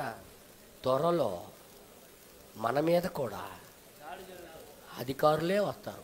నీకు కనబడింది అధికారులు, లోపల ఉన్నది ఇంకొకడు, లోకనాథుడు. నేనేది మాట్లాడుతున్నాను, వాళ్ళే వచ్చి ఆపుతారు. వాళ్ళు దేవుడి యొక్క దేవుడితో దేవుడు ప్రజలతో సంబంధం కలిగి ఉండటం వాడికి ఇష్టం ఉండదు. ఆ రోజు దానియేలు కాలంలో అదే జరిగింది. అందరూ చెప్పండి, ఈరోజు కూడా అదే జరుగుతుంది. మారదు. అందుకే చాలా మంది అంటుంటారు, పర్మిషన్ అడిగేస్తాను బ్రదర్ ఆ రోజుకి. ఒరే అంత తేలిక, అధికారుల లోపల నేనుండి నడిపిస్తుంటే నువ్వు పర్మిషన్ అడిగేస్తావు? అబ్బా నేను అంటాను, దానికి ముందు నుండే నువ్వు ప్రార్థనలో ఎదురు చూస్తూ ఉండాలి. ఏదో నేను మాట్లాడుతున్నాను, ఉద్యోగం చేసిన వాళ్ళకి నేను మరీ చెప్తున్నాను. వచ్చే వారం వెళ్ళిపోతాను, వచ్చేస్తాను నాయనా. ఏడొచ్చేస్తాను? బస్సులు నడిపించింది ఆడు, ఆటోలు నడిపించింది ఆడే. చెప్పండి. భూమి మీద అంతా ఆడే. ఆ టైంలో వస్తానన్న ఆటో రాదు, ఆ టైంలో నడవలసిన బస్సు ప్యాచి, అంతా ఆడే. నువ్వు అనుకుంటా ఏటీలుగా అయింది. పూర్తిగా బయలుదేరిపోయాను ఆయన, బ్యాగ్ పట్టుకొని బయటికే వచ్చేసాము. ఆ డ్రైవర్కి తునుసురు వచ్చిందట. అంటే ఉదాహరణకి చెప్తున్నాను, ఎందుకు అలాగ అయింది మీకు తెలియదు. అదే ఈ లోకములో దురాత్మ సమూహాలు గాలిలో ఆవరించి ఉన్నాయి. నీకు రావలసిన ఆశీర్వాదాలు, నీకు రావలసిన దేవుని యొక్క కృప, నువ్వు దేవుడితో సంబంధం కలిగి ఉన్న సంబంధానికి అడ్డుపడాలని అన్ని నిత్యము ప్రయత్నములు ఉంటాడు. బ్రదర్ గారు చెప్పారు, 24 hours 24/7 ఎనీ టైం డ్యూటీలో ఉంటాడు వాడు. ఈ దానియేలు దగ్గరికి రావలసిన జవాబు రావటానికి 21 రోజులు పట్టింది. ఒక గొప్ప దైవజనుడి దగ్గరికి సమాధానం రావడానికి 21 రోజులు పడితే నువ్వు ఎక్కడ కోనికి ఏంటంటారు దానికి, ఏదో అంటారులే మరి, దాని గురించి నువ్వు ఇంకా మిగతా వెళ్ళలేను. నువ్వు ఏమాత్రం పింజివి, నీకు ఇలా నలిపెత్త చాలు. అలాంటి తోడు నువ్వు ఎంత ఎదురు చూడాలి, మనము ఎంతగా ఎదురు చూడాలి, ఎంతగా ప్రార్థన చేయాలి. సాతానుడి పేరు, దయ్యం పేరు ఏమని రాయబడింది? పారసికపు రాజు. అలా అక్కడేమో తూరు రాజు. మాట్లాడరేటి. ఇప్పుడు మన దేశంలో మోదీ గారు అది ఇదంతా నెట్లో ఉన్నాయి, వెళ్తాయి కాబట్టి నేను ఏం చెప్పను, మిగతాది మీరు పూర్తి చేస్తున్నారు కాబట్టి. హల్లెలూయా. ఇప్పుడు చెప్పండి. మీరు అంటారు, మా ఊరి ఎమ్మెల్యే దైవజనుడు అండి.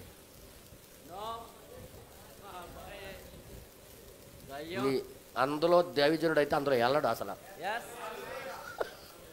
నేనేదో మాట్లాడు, ఎవరు ఏమంటే కానీ ఆయన చాలా మంచోడండి. ఎలాగా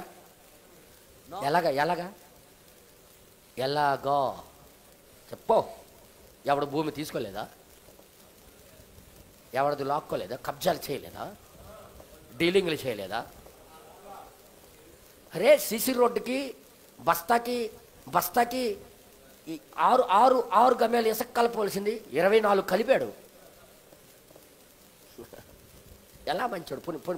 10 కారణాలు చెప్పగలరా ఎవరికైనా? నేను అంటాను, బైబిల్ చెప్తుంది ప్రతి అధికారి కూడా, అధికారుల లోపల కూడా ఇంకొకడు ఏలుతున్నాడు. ఎంతమందికి అర్థమైంది? ఫస్ట్ ఎక్కడ చూసాం? తూరు రాజు. ఇప్పుడు ఎవరిని చూస్తున్నాం? పారసీకుల రాజు. అంటే ప్రభుత్వాలు వేలుతున్నది ప్రజలకి వెళ్తున్నది దయ్యాలే కానీ. అందుకే యేసుప్రభు దగ్గరికి వెళ్ళి లోక మహిమలన్నీ నా చేతిలో ఉన్నాయి అంటే ఇండియా నీదేనా? ఇండియాలో ఆంధ్రప్రదేశ్ నీదేనా? చెప్పండి. ఆంధ్రప్రదేశ్లో శ్రీకాకుళం జిల్లా నీదేనా? శ్రీకాకుళం జిల్లాలో రాజాము నీదేనా? రాజాములో మెంతిపేట కాలనీ నీదేనా?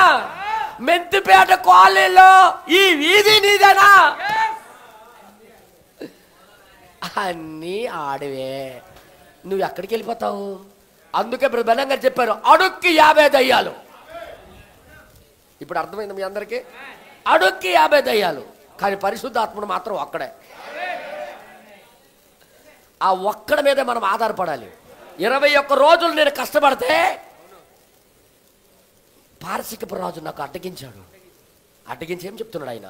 ఇంకా పారసీకుల రాజుల సముఖమున పారసీకుల రాజుల సముఖమున నేను నిలుచుండగా ప్రధాన అధిపతులలో మిఖాయేలను ఒకడు వచ్చి నాకు సహాయము చేయవచ్చును.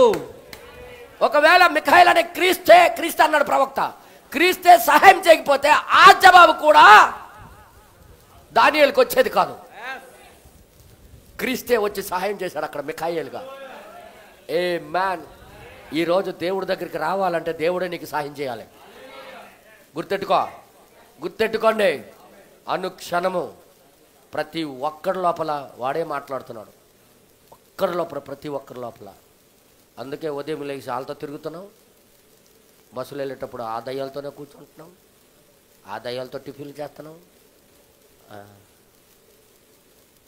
అందుకే ప్రార్థన లేకుండా ఎవరు బయట పడలేరు. ప్రార్థన ఎందుకు చేయాలి నిత్యం అర్థమైందా? ఎడతెగక మీరు ప్రార్థన చేయుడి, నిబ్బరం కలిగి ఉండండి, ప్రార్థన చేస్తూనే ఉండండి.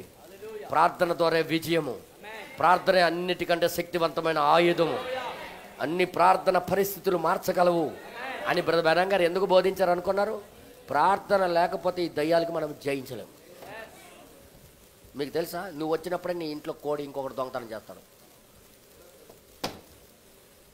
ఇంకా జాతి కోడి పెంచితే మరీ స్పీడ్గా పని చేస్తాడు. తెలుసా, 5,000 6,000 కాస్ట్లీ అది. 5,000 6,000 రూపాయలు పోద్దే. వెళ్ళడం మానే పర్లేదు, దానికి ఫుడ్ పెట్టు ముందు అంటాడు. మరీ పెద్ద దయ్యం. అర్థమైంది మీ అందరికీ? కోళ్ళు పెంచిన వాళ్ళ ఇంట్లో ఖచ్చితంగా గొడవలు వస్తాయి. రాసుకొని ఉంచుకోండి, ఈరోజు రాసుకొని ఉంచుకోండి. ఎవరి ఇంట్లో కోళ్ళు పెంచుతున్నారో వాళ్ళ ఇంట్లో ఖచ్చితంగా గొడవలు. ఎందుకంటే అది పందెం కోళ్ళు, దెబ్బలాటలది.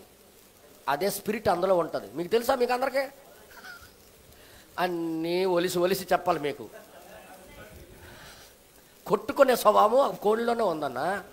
ఏమి కోడి ప్రేమించుకోదు సహోదర భావంతో?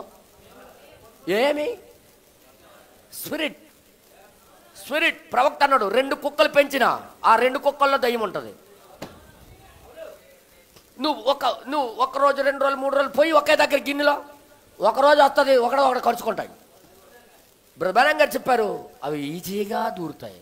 ఇంకా ఫస్ట్ నుండి జంతువులు అంటే గొప్ప ప్రేమ ఆడికి దూరిపోవడంలో. ప్రభువా సాయం చేయి మా వాళ్ళకి. ఫస్ట్ నుండి జంతువులంటే గొప్ప ప్రేమ. కావాలంటే ఫస్ట్ చూడండి, ఆ కోళ్ళు పెంచిన వాళ్ళు ఉన్న స్వభావాలు నేను చూశాను బాగా. వచ్చి రాగానే డ్యూటీ నుండి రాగానే, అంటే ఉదాహరణ చెప్తున్నాను, రచ్చి రాగానే ముందు గూడు దగ్గరికి వెళ్ళి దాని తోక ఎలగెలగెల గోకడం. నీళ్ళు పెట్టావా దీనికి? భార్య ఎలాగుందో, పిల్లలు ఎలాగున్నారో, పరిస్థితి ఎలాగుందో, ఇంట్లో ఉప్పు ఉందా, పప్పు ఉందా, నూనె ఉందా, ఏం అడగడం. దాని గాక చూస్తాడు ఫస్ట్. అన్నా గంజా మొరిగాలయ్యా అంటే ఉదాహరణకు చెప్తున్నాను. పుంజు చచ్చిపోయిందే అంటే మీ ఇళ్లలో జరుగుతున్నాయో లేదో నాకు తెలియదు, కానీ నేను ముందుగా నాకు ఇవన్నీ సూచనలుగా అవన్నీ నేను అంటాను. అందుకే కోలికి దూరంగా ఉండడం చాలా మంచిది. ఏదో ఒక రోజు నువ్వు భార్యాభర్తల మధ్యలో గొడవ రాకపోతే అలా అడుగు. ఆ పందిమైన దయ్యము ఊరుకోదు. అరే దానియేలు దగ్గరికి వచ్చిన ప్రార్థన పరుడికే జవాబు రాకుండా ఆపేసింది. నువ్వేమాత్రం కోడి పుంజు తోక అంత లేవు. నేను మరి అంటున్నా, తోక అంత లేవు. అది కొట్టుకున్నా తప్పే, ఇంటోళ్ళకి తిడతారు. నీ కలిపోయేటి సజ్జులో ఉంది కోడి, ముయ్యేటి సజ్జులో ఉంది, సజ్జులో. అరే ఇవన్నీ నేను చూశాను బ్రదర్. నేను మీకు ఎలాగ చెప్పను. అందుకే నేను చెప్తున్నాను, సజ్జు అంటే చాలా మంది తెలియదు. కొత్త కొత్త ఎంట్రుకలు వస్తుంటుంది దానికి, ఒళ్ళంతా నొప్పిగా ఉంటుంది దానికి సజ్జు అని పిలుస్తారు ఇవి పందెం భాషలో. పందెం భాష అది. సజ్జుంటే కొట్టుకున్నట్టు చేసావు, నువ్వు మూయలేదేమి? గిడ్డి గిడ్డి గిడ్డికి రావడము, క్యారేజ్ అక్కడ పెట్టడం, ముందు అక్కడికి వెళ్ళి పామడమే ముందు దానికి. నేను అనుకున్నాను, ఇంత సేవ బైబిల్ పట్ల చేస్తే, వాక్యం పట్ల చేస్తే, వచ్చి రాగానే బైబిల్ అలా పట్టుకొని ప్రభువా తండ్రి అని అన్నుంటే దేవదూతలు ఇంటి చుట్టూ కాపలా ఉండేవాళ్ళు. మా సుజాత ఎంత నవ్వుతుందంటే ఆ ఇంట్లో అలాగే జరుగుతుంది ఏంటో నాకు తెలియదు. ఆమె నవ్వుతుందంటే నాకు డౌట్ కొట్టేస్తుంది యువతల. ఆమె నవ్వుతుందంటే నేను చెప్పిందంతా నిజాలే అన్నట్టు అనిపిస్తుంది నాకు. నేను చెప్పిందంతా నిజాలే అనిపిస్తుంది నాకు. హల్లెలూయా. నేను అందుకే చెప్తున్నా, ఇంట్లో లేకపోయినా పర్వాలేదు కానీ అవి మాత్రం ఆడు. ఈ ఇంట్రెస్ట్ ఎక్కడి నుండి వచ్చిందనియా? ఏదో ఆత్మ అందులో నుండి రా రా రా. అరే డ్యూటీకి వెళ్ళిపోయినా కోలికి వేసావా? అరే యార్ నువ్వు తిన్నావా అని అడగరు.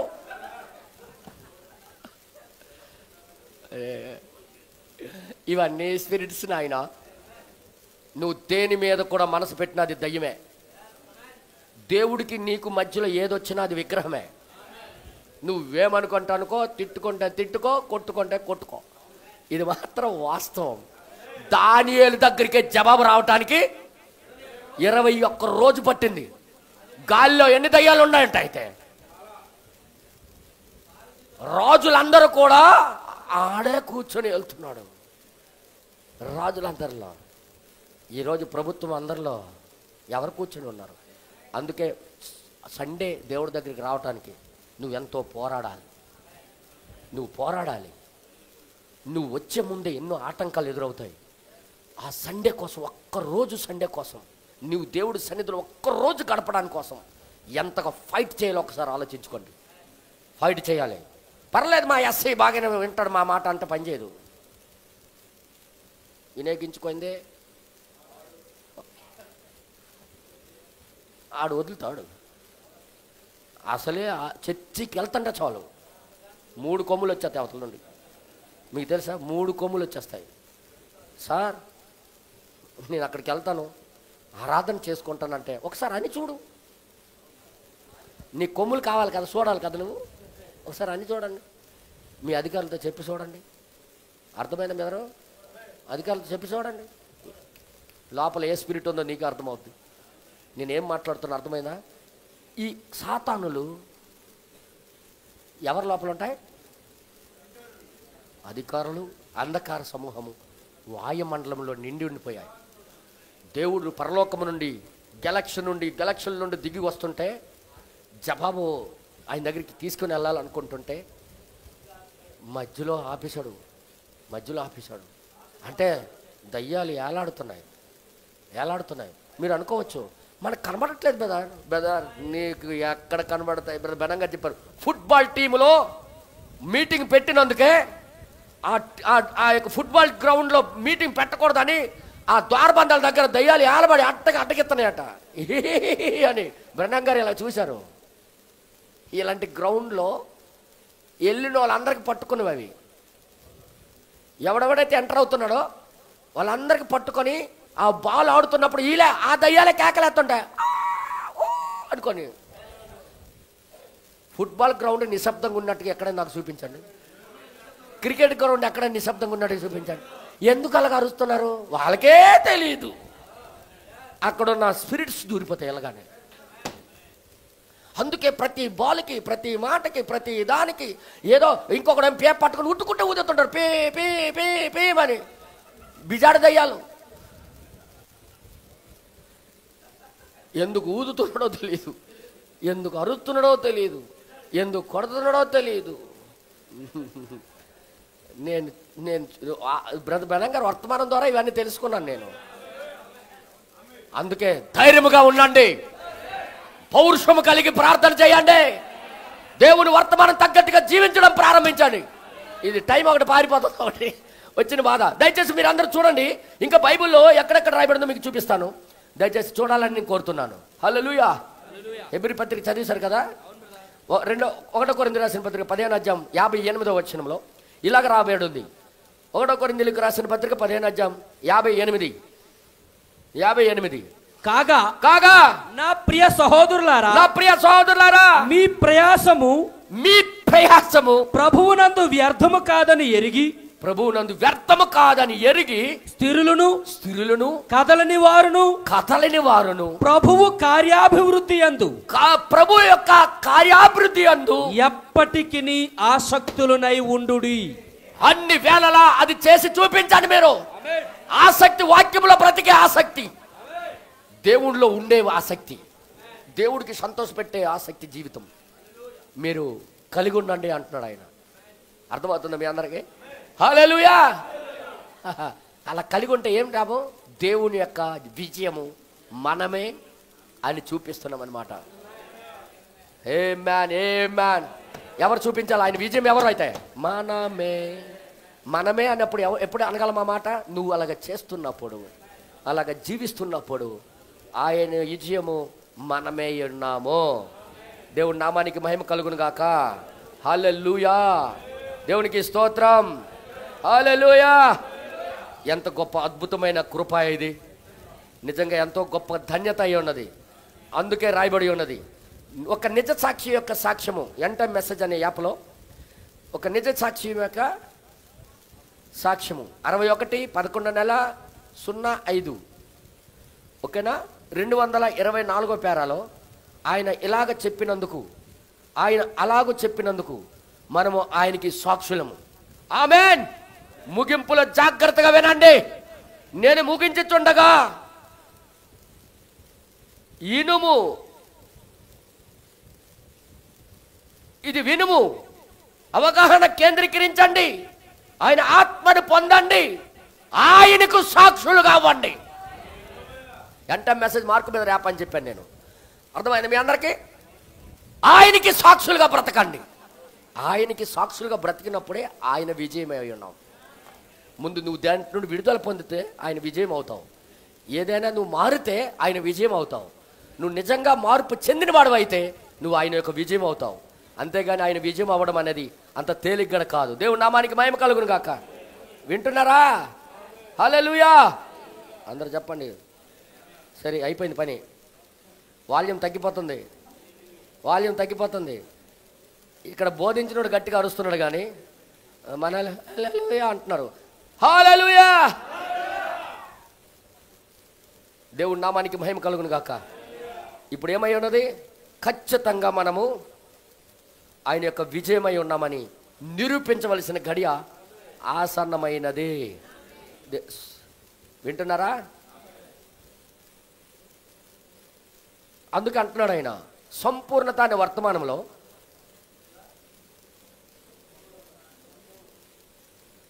సంపూర్ణత. ఇదే లిటిల్ స్టోర్ హౌస్లో 57/4/19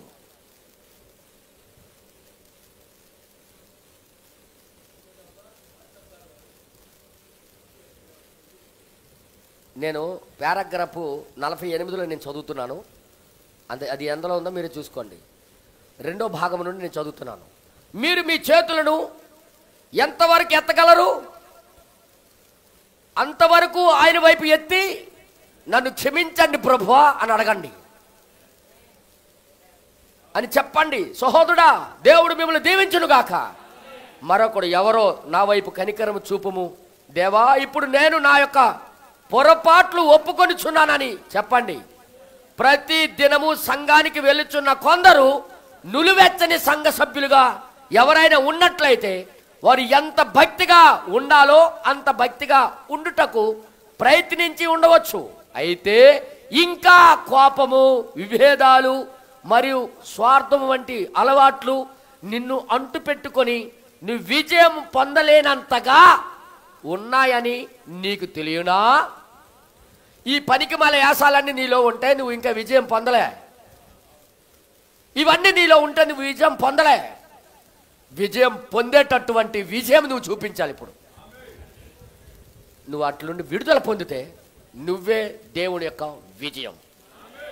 ఎంతమందికి అర్థమైంది? కోపమున్నా నువ్వు దేవుడి యొక్క విజయంకి పనికిరావు. స్వార్థమున్నా నువ్వు దేవుడి యొక్క విజయం కానే కాదు. నులివెచ్చని జీవితం ఉన్నా దేవుడి విజయం కానే కాదు. నువ్వు పూర్తిగా వాటి నుండి బయటికి రావాలని చెయ్యెత్తి దేవుడి దగ్గర ఒప్పుకో. దేవుడు విజయముగా మారు. ఎంతమంది నమ్ముతున్నారు దీన్ని? ప్రతి దినము ఆయన యొక్క సన్నిధిలోకి వచ్చి జీవించు. ఈ రాత్రి ఆ సమస్తము పాపము నుండి నన్ను రక్తము ద్వారా కడుగు ప్రభు అని నువ్వు కోరుకున్నట్లయితే ఈ రాత్రి ఆ విజయముగా నాకు మార్చు ప్రభు అని ప్రార్థన చేయి. విజయవంతమైన జీవితం అంటే అన్నిటి నుండి విడుదల పొందినవాడే దేవుని యొక్క విజయముగా మారుతున్నాడు. కొన్నిట్లో ఇరిక్కిపోయినవాడు కాదు. అన్నిటి నుండి విజయం పొందాలి, అన్నిటి నుండి విడుదల పొందాలి. అన్నిటి నుండి మనం విడిపింపబడినప్పుడే దేవుని విజయం అవుతాము. సమస్త పాపము నుండి విడుదల అయినప్పుడే దేవుని యొక్క విజయం అవుతాం. మనమే ఆయన యొక్క విజయం అని ప్రవక్త గారు చెప్పారు. ఎలాగవుతామంటే అన్ని నుండి విడుదల పొంది మనం చూపించాలి. అన్నిటి నుండి మేము బయటకు వచ్చేసామని చూపించినప్పుడే మనం విజయం పొందామని అర్థమవుతున్నది. హల్లెలూయా, హల్లెలూయా. దేవుని నామానికి మహిమ కలుగును గాక. ముందు హెచ్చరిక, తర్వాత తీర్పు అని వర్తమానంలో కూడా చెప్తున్నాడు దీని విషయం.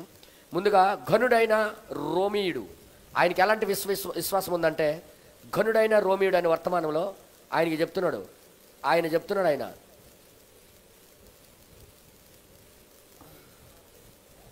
55లో బోధించాడు. 6వ నెల 21వ తారీఖుని బోధించాడు. అది పేరా నెంబరు నేను చెప్తున్నాను.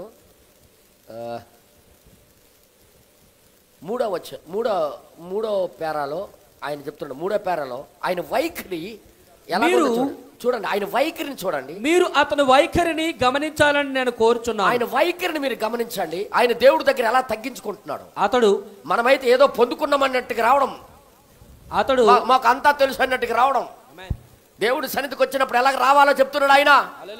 ఆయన వైఖరిని మీరు గమనించండి. అతని వైఖరి ఎలాగుందో చూడండి. అతడు నేను కలిగి ఉన్నాననే భావనతో అతడు సమీపించలేదు. ఎట్టి పరిస్థితుల్లో దేవుడి దగ్గరికి వచ్చినప్పుడు నేనేదో కలిగి ఉన్నానని రావట్లే, నా దగ్గర పలానా సామర్థ్యం ఉందని చెప్పట్లే. ఆ భావనను బట్టి అతడు సమీపించలేడు. ఆయన ఎట్టి పరిస్థితుల్లో దేవుడికి ఎవరైనా సరే, నువ్వైనా నేనైనా సరే, ఆ భావన మనలో వస్తే దేవుడి దగ్గరికి రావడానికి అధికారం మనకు లేదు. తర్వాత ఇంకేమంటాడు చూడండి. అతడు అయోగ్యుడునని చెప్పి సమీపించెను. దేవుడికి సమీపించే పద్ధతి ఒకటి ఉంది. ఎప్పుడు వచ్చిన ప్రభువా నేను ఎందుకు పనికిరాని వాడినే, నేను అయోగ్యుడినే, నేను అంత అర్హుడిని కాదని ఉద్దేశంతోనే రావాలి. ఆయన ఎలా సమీపిస్తున్నాడో చూడండి ఒకసారి. మీరు కూడా అలాంటి దృక్పథము కలిగి ఉండవలనని కోరుచున్నాను. అలాంటి పద్ధతినే కలిగి, ఎప్పుడు దేవుడి దగ్గరికి వచ్చినా ఏదో కలిగి ఉన్నామని రాకండి. మేము అసలు అర్హులమే కాదని జీవితంలో అని రావాలి. తర్వాత ఇంకేమంటాడు. ఆధిపత్యమును చలాయించు వైఖరితో నీవు వచ్చి, ఆధిపత్యము చలాయించు వైఖరితో నువ్వు వస్తే మరియు దేవుని నుండి ఏమీ పొందలేవు.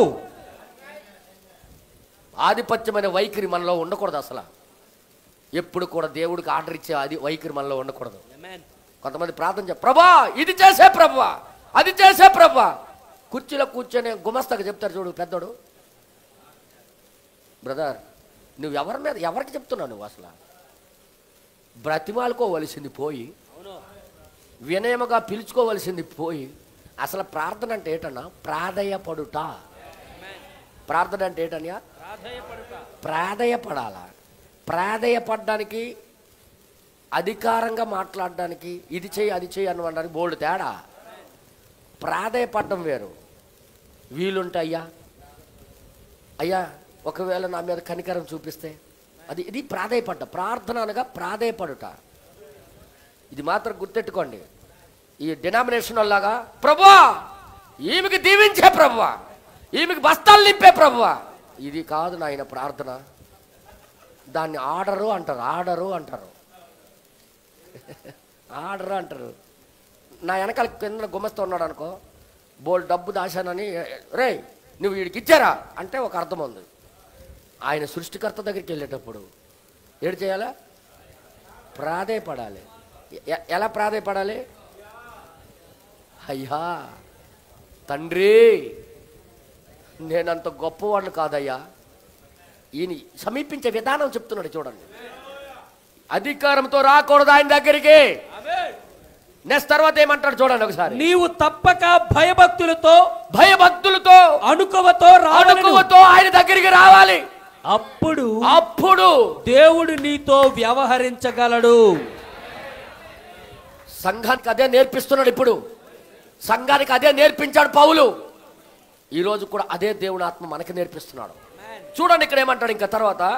మరియు ఈ రోమియుడు తీసుకొనిన దృక్పథము అదే అయి ఉన్నది. అతడు ప్రభువైన యేసును సమీపించిన విధమును చూడుము. విధానమును చూడండి. అతడు అన్నాడు, నీవు నా ఇంటిలోనికి వచ్చుటకు నేను పాత్రుడును కాను.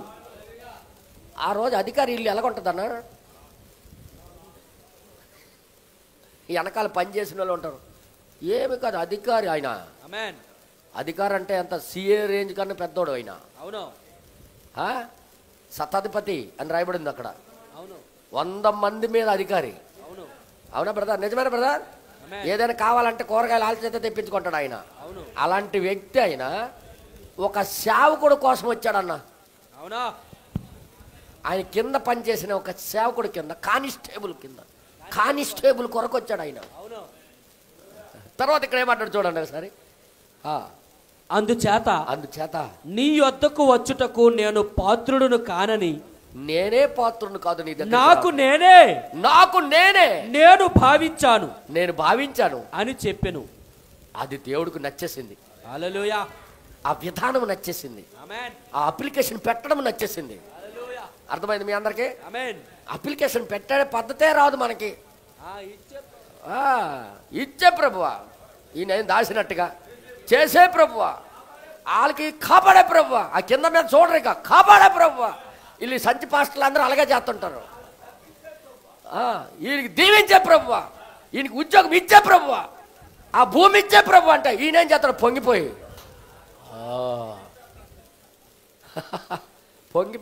100 రూపాయలు ఇచ్చినాడు 1000 రూపాయలకి వెళ్ళిపోద్ది జోబు. అదే కావాలి అవతలోడికి. మన మాటలు వినడానికి దేవుడి దగ్గర టైం లేదు. నువ్వు వినయముగా ప్రవేశిస్తే, విధేయతతో లోబడితే నీ మాట వినడానికి రెడీ. ఈ రోమాధికారి తనకు తానుగా తగ్గించుకున్నాడు. తన ఇంటి దగ్గర కూడా వచ్చే అర్హత కూడా మాకు లేదని. అవును, ఈ జీవితం మనకు వచ్చినప్పుడే ఆయన మహిమార్థమై ఉన్నామని అర్థం. ఇక్కడ జయం ఎలా పొందుకున్నాడు ఈ రోమీయుడు? ఈ దీనమైన జీవితం ద్వారా, దీనుడుగా తనకు తానుగా రిక్తుడిగా చేసుకొని తగ్గించుకునే జీవితం ద్వారా చూపించి ఒక నిజమైన విశ్వాసిగా ప్రకటన చేసుకున్నాడు. ఇదిరా విశ్వాసం అంట అన్నాడు దేవుడు. ఇలాంటి విశ్వాసము వీళ్ళు ఎక్కడా చూడలే, ఇశ్రాయేల్లో ఎవరి దగ్గర చూడలే, ఈ అన్యుడి దగ్గర ఉంది. ఇది ఆ ఘనత ఎలాగివ్వాలో ఆ దేవుడికి మహిమకార్థంగా వంగి చూపించాడు ఆయన. ఈరోజు కూడా అదే పద్ధతిలో మనం లోబడాలని దేవుడి కోరిక. ఎంతమంది ఇష్టపడుతున్నారు అన్య? అలాగే లోబడదామా? ఆయన విజయముగా మనం బ్రతకాలి. నేను ఇంకా టైం లేదు, అది టైం పారిపోతుంది కాబట్టి నేను ఆపుతున్నాను. దయచేసి అర్థం చేసుకోండి. టైం పారిపోతుంది. అదే యాసీకాలం అయితే నో ప్రాబ్లం, చలికాలం కాబట్టి ఇది బేగా అయిపోతుంది. అది కాక రేపు వెళ్ళాలి, స్కూల్కి వెళ్ళాలని లాగేస్తుందట. అంటే ఉదాహరణ చెప్తున్నాను. డ్యూటీకి వెళ్ళాలి, మీకేడిపోయింది పాస్టర్ గారు, మీరు తిన్నగా వెళ్ళిపోతారు, హాయిగా బెడ్ ఎక్కిపోతారు, మేము అలా కాదు అన్నట్టుగా మనసు ఉంటుంది. నేను అలాగ బెడ్ ఎక్కిపోయే పరిస్థితి నాది కాదు. రేపటి నుంచి లగాతార్ నాకు పని 11వ తారీఖు నేను మీటింగ్ వెళ్ళాలి. ఎక్కడ కాదు, మీలాగా విజయనగరం, కలవరాయ, కొందంపేట కాదు, వెళ్ళవలసింది నవరంగపూర్. వెళ్ళి అక్కడ ఉన్న దయ్యాలతో పోరాడాలి. ఇంకా ఒకసారి ఆలోచించండి మీరే. అట్నుండి ఇంక మరలా తిరిగి ఇంక రావాలి, రాత్రికి రాత్రే 2 రోజులు అక్కడ ఫైటింగ్ చేసి మళ్ళీ ఇంకా రావాలి. యువతలేమో చర్చి కోసం కర్రలు కోస్తున్నారు. అక్కడికి వెళ్ళినప్పుడు ఎన్ని ఆటంకాలు అనుకున్నారు, ఎన్ని ఆటంకాలు, ఆ రోడ్డు మీరు చూస్తే ఎప్పుడు మీ జీవితంలో మీరు రారు అటు పక్క. అలాంటి రోడ్లు వెళ్ళాం. వెళ్ళి కర్రల కోసం దేవుని యొక్క పని కోసం పరిగెడుతున్నాం. ఇవన్నీ కూడా మన శక్తి సామర్థ్యాల ద్వారా జరగదు. దీని వెనకాల దేవుని యొక్క బిడ్డలు ప్రార్థన చేయాలి. అందుకే నేను మరీ చెప్తున్నా, మీరు సమీపించే విధానం మార్చుకోవాలి, మీ జీవన విధానం మార్చుకోవాలి, పూర్తిగా దేవుడి యొక్క స్వాధీనం అవ్వాలనే, అప్పుడే మనం దేవుని యొక్క విజయం అవుతామని బైబిల్ తెలియజేస్తుంది. ఎక్కడున్న వాళ్ళు అక్కడే మోకాలు వేయాలని నేను కోరుచున్నాను. ఓ ప్రభా, నీకే స్తోత్రము నాయనా, జీవాధిపతి నీకే స్తోత్రము. నువ్వు మాట్లాడే దేవుడు అయ్యా ప్రభా. పౌలు గారు రాసిన పత్రిక ద్వారా ఈరోజు మా జీవితాలతో నువ్వు మాట్లాడావయ్యా. అది కేవలము ఒక పత్రిక కాదు, కానీ అది ఒక జీవితమై ఉన్నదని, అది ఒక జీవమై ఉన్నదని మేము ఎరిగి ఉన్నాం ప్రభా. నిజంగా అటువంటి జీవితం కావాలని ఎంతమంది అయితే ఆశిస్తున్నారో ప్రభా, మీరే సహాయం చేయండి. ఇదిగో నా చేతులెత్తి నేను సమర్పించుకుంటున్నాను ప్రభు అని ఎంతమంది అయితే చేతులు ఎత్తుతారో వారందరికి కూడా దేవుడు చూస్తున్నాడు, మీరు సమీపించే విధానాన్ని. దేవుడు మిమ్మల్ని చూస్తున్నాడు, నువ్వే విధంగా సమీపిస్తావు అనేది. దేవుడు చూస్తున్నాడు, నువ్వే విధంగా దేవుడి దగ్గర లోబడతావు అనేది. ఆయన అన్నిటి మీద అధికారి అయి ఉన్నాడు. దయ్యము ఆయన మాట వినవలసిందే, రోగము ఆయన మాట వినవలసిందే, ప్రతి వ్యాధి ఆయన మాట వినవలసిందే.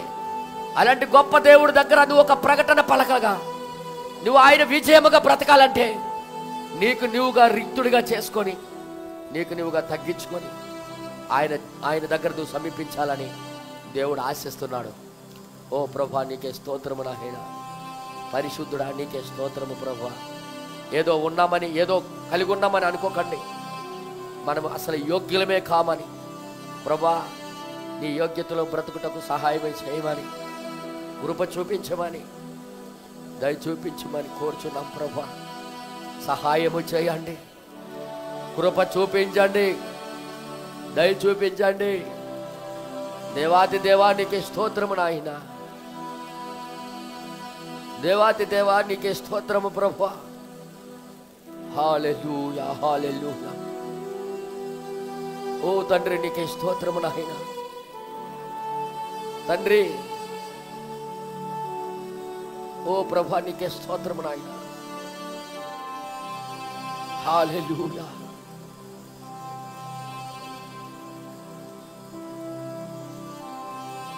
హల్లెలూయా.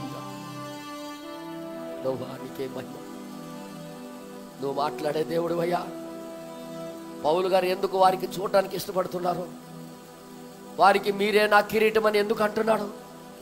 మీరే నా ఆనందం అని ఎందుకు అంటున్నాడు? ఆయన సువార్త ద్వారా వాళ్ళు పాపం నుండి విడుదల పొందారయ్యా.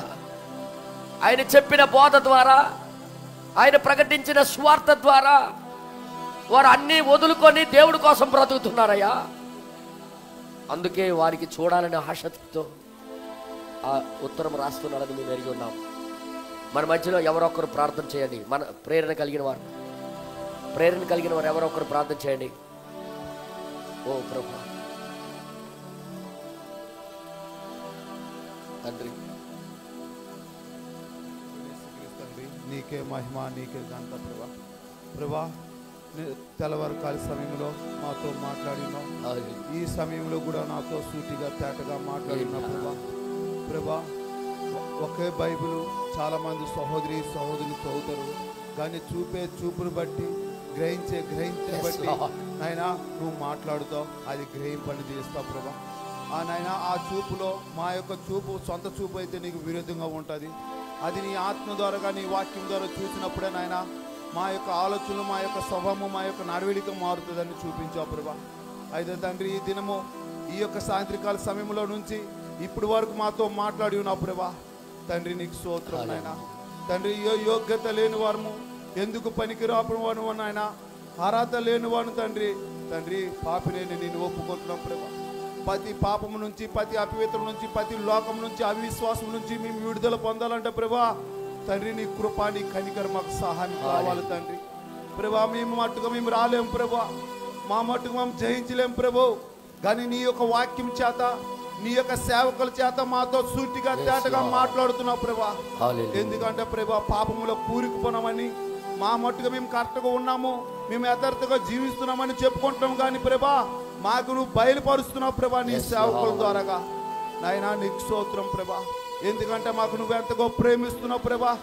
తండ్రి నువ్వు నాయన మా ప్రేమిస్తున్నావు కాబట్టే మాకు సూటిగా తేటగా మాట్లాడుతున్నావు. ప్రతి దాంట్లో నుంచి విడుదల పొంది నీకు సమీపించగా నీకు కిరీటంగా మేము జీవించాలని నాయన మాతో మాట్లాడుతున్నావు ప్రభా. తండ్రి అధికారుల లోపల నుంచి నువ్వు దయ్యం వెళ్తుందని కూడా చూపించావు ప్రభా. నిజమే ప్రభా. ప్రతి వస్తువుల నుంచి నువ్వు దయ్యం పనిచేస్తుందని నువ్వు చూపిస్తున్నావు ప్రభా. నిజమే తండ్రి. నీ సన్నిధికి రావడానికి ఎన్నో ఆటంకములు ప్రభా. నాయన నీ వాక్యం సరే జీవించాలన్నా ఎన్నో దురాత్మలు ఆటంకపరుస్తుంది ప్రభా. తండ్రి దాన్ని గ్రహించే మనసు మాకు ఇచ్చినందుకు నీకు స్తోత్రం ప్రభా. ప్రభా ఇది తెలుసుకున్న కూడా మేము ఇంకా ఈ లోకమైన ఆలోచనలతో, ఈ లోకమైన క్రియలతోని, లోకమైన మాటలతోని, ఈ లోక సావాసంతో, ఈ లోక అవిశ్వాసంతో మేము ఉన్నామంటే మా ఇంత దౌర్భాగ్యం, మా ఇంత పాపాతులు ఇంకెవరు ఉండరు ప్రభా. ప్రభా నీకు కృతజ్ఞతలు స్తుతులు స్తోత్రం ప్రభా. నిజమే తండ్రి. నాయన మేము ఈ లోకంలో జీవించినప్పుడు తండ్రి మాకు తెలియకుండా దురాత్మలు ఎన్నో మా మధ్య పనిచేస్తుందని చూపించినాం తండ్రి. ఆ యొక్క దానియేలు దగ్గర రావడానికే 21 రోజులు పడింది ఆయన. మా దగ్గర రావడానికి ఇంకెన్ని రోజులు పడుతుందో మాకు తెలియదు కానీ తండ్రి ఇప్పుడే నీ కృప ఉన్నప్పుడే, నీ కనికరం ఉన్నప్పుడే ప్రభా ప్రతి విషయంలో మేము విడుదల పొందుకుని నీ వాక్యానికి సమీపించుకుని లోబడే జీవితాలు మాకు దయచేసి నడిపించమని బతిమాలుకుంటున్నాం తండ్రి. ప్రభా నాకు సహాయం చేయండి ప్రభా. నిజమే తండ్రి. ప్రతి విషయంలో దిగజారిపోయిన స్వభావం, ప్రతి విషయంలో తొందరగా జారిపోయిన స్వభావం నాలో ఉంది ప్రభా. దాంట్లో నుంచి విడుదల దాయిచ్చే. ప్రతి పాపం నుంచి, ప్రతి అవిశ్వాసం నుంచి, లోక స్నేహం నుంచి, లోక క్రియల నుంచి ప్రభా నాకు విడుదల దాయిచ్చేమని నేను ఒప్పుకుంటున్నాను తండ్రి. తండ్రి నేను ఒప్పుకుంటున్నాను. ప్రతి పాపమును ఒప్పుకుంటున్నాం ప్రభా. నన్ను నడిపించమని బతిమాలుకుంటున్నాం ప్రభు.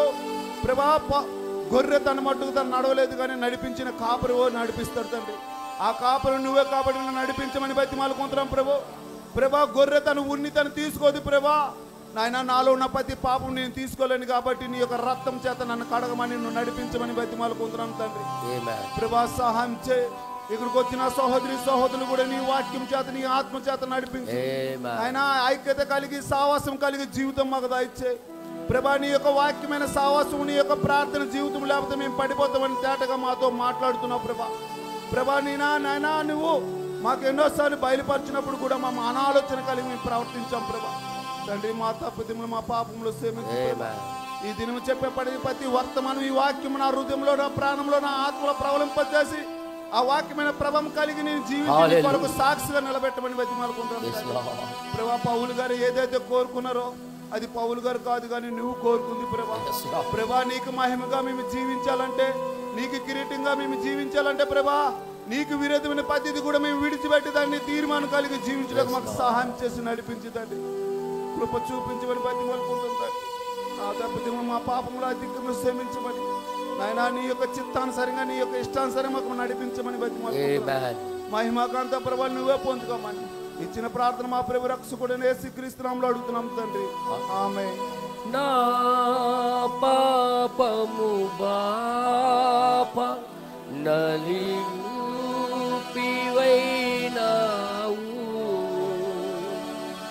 నా శాపము మాప నలిగి వేలాడితివి, నాకు చాలిన దేవుడవు నీవే, నా స్థానములో నీవే,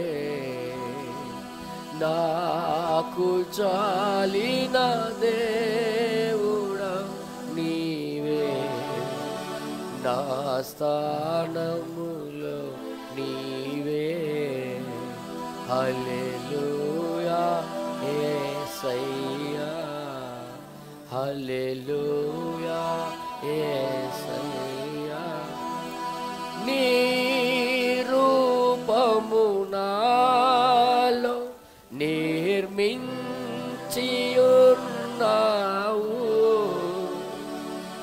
నీ పోలికలోనే నివసించుచున్నావు, నీవు నన్ను ఎన్నుకున్నావు, నీ కొరకై నీ కృపలో. హల్లెలూయా యేసయ్యా. ప్రార్థన చేసుకుందాం. ఓ తండ్రి, నువ్వే బయలుపరచకపోతే ఏ విషయము బయలుపడదయ్యా. నువ్వే చూపించకపోతే ఏది మేము చూడలేమయ్యా. నీవిచ్చిన కళ్ళ ద్వారా, నీవిచ్చిన తలంపుల ద్వారా నీ ఆత్మీయ విషయాలు మేము అర్థం చేసుకోవాలే కానీ మా మట్టుగా మేము అర్థం చేసుకోలేము. మాకు ఆ శక్తి సామర్థ్యాలు లేవని మేము ఎరిగున్నాము ప్రభువా. ఎంతమంది అయితే నీకు సమర్పించుకొని నీ దగ్గర దీనులై తగ్గించుకొని ప్రభువా నీకు సమర్పించుకున్నారు, వారందరికి కూడా మీ స్వాధీనం చేసుకోనండి ప్రభువా. వారికి గ్రహింపును దయచేయండి ప్రభువా. నిజంగా నీ దగ్గర సమీపించే విధానం కూడా మాకు రాసి పెట్టావయ్యా, మాకు నువ్వు బోధించావు తండ్రి. ఆ విధంగా సమీపించటానికి నువ్వు జయించే మనుషులుగా, నీ జయముగా వారు నిలబడడానికి, జీవించడానికి సహాయము చేయమని చిన్న ప్రార్థన మా ప్రియుడును రక్షకుడైన యేసుక్రీస్తు నామములో అడుగుచున్నాము తండ్రి. ఆమేన్. బల్లలోకి వెళ్దాం.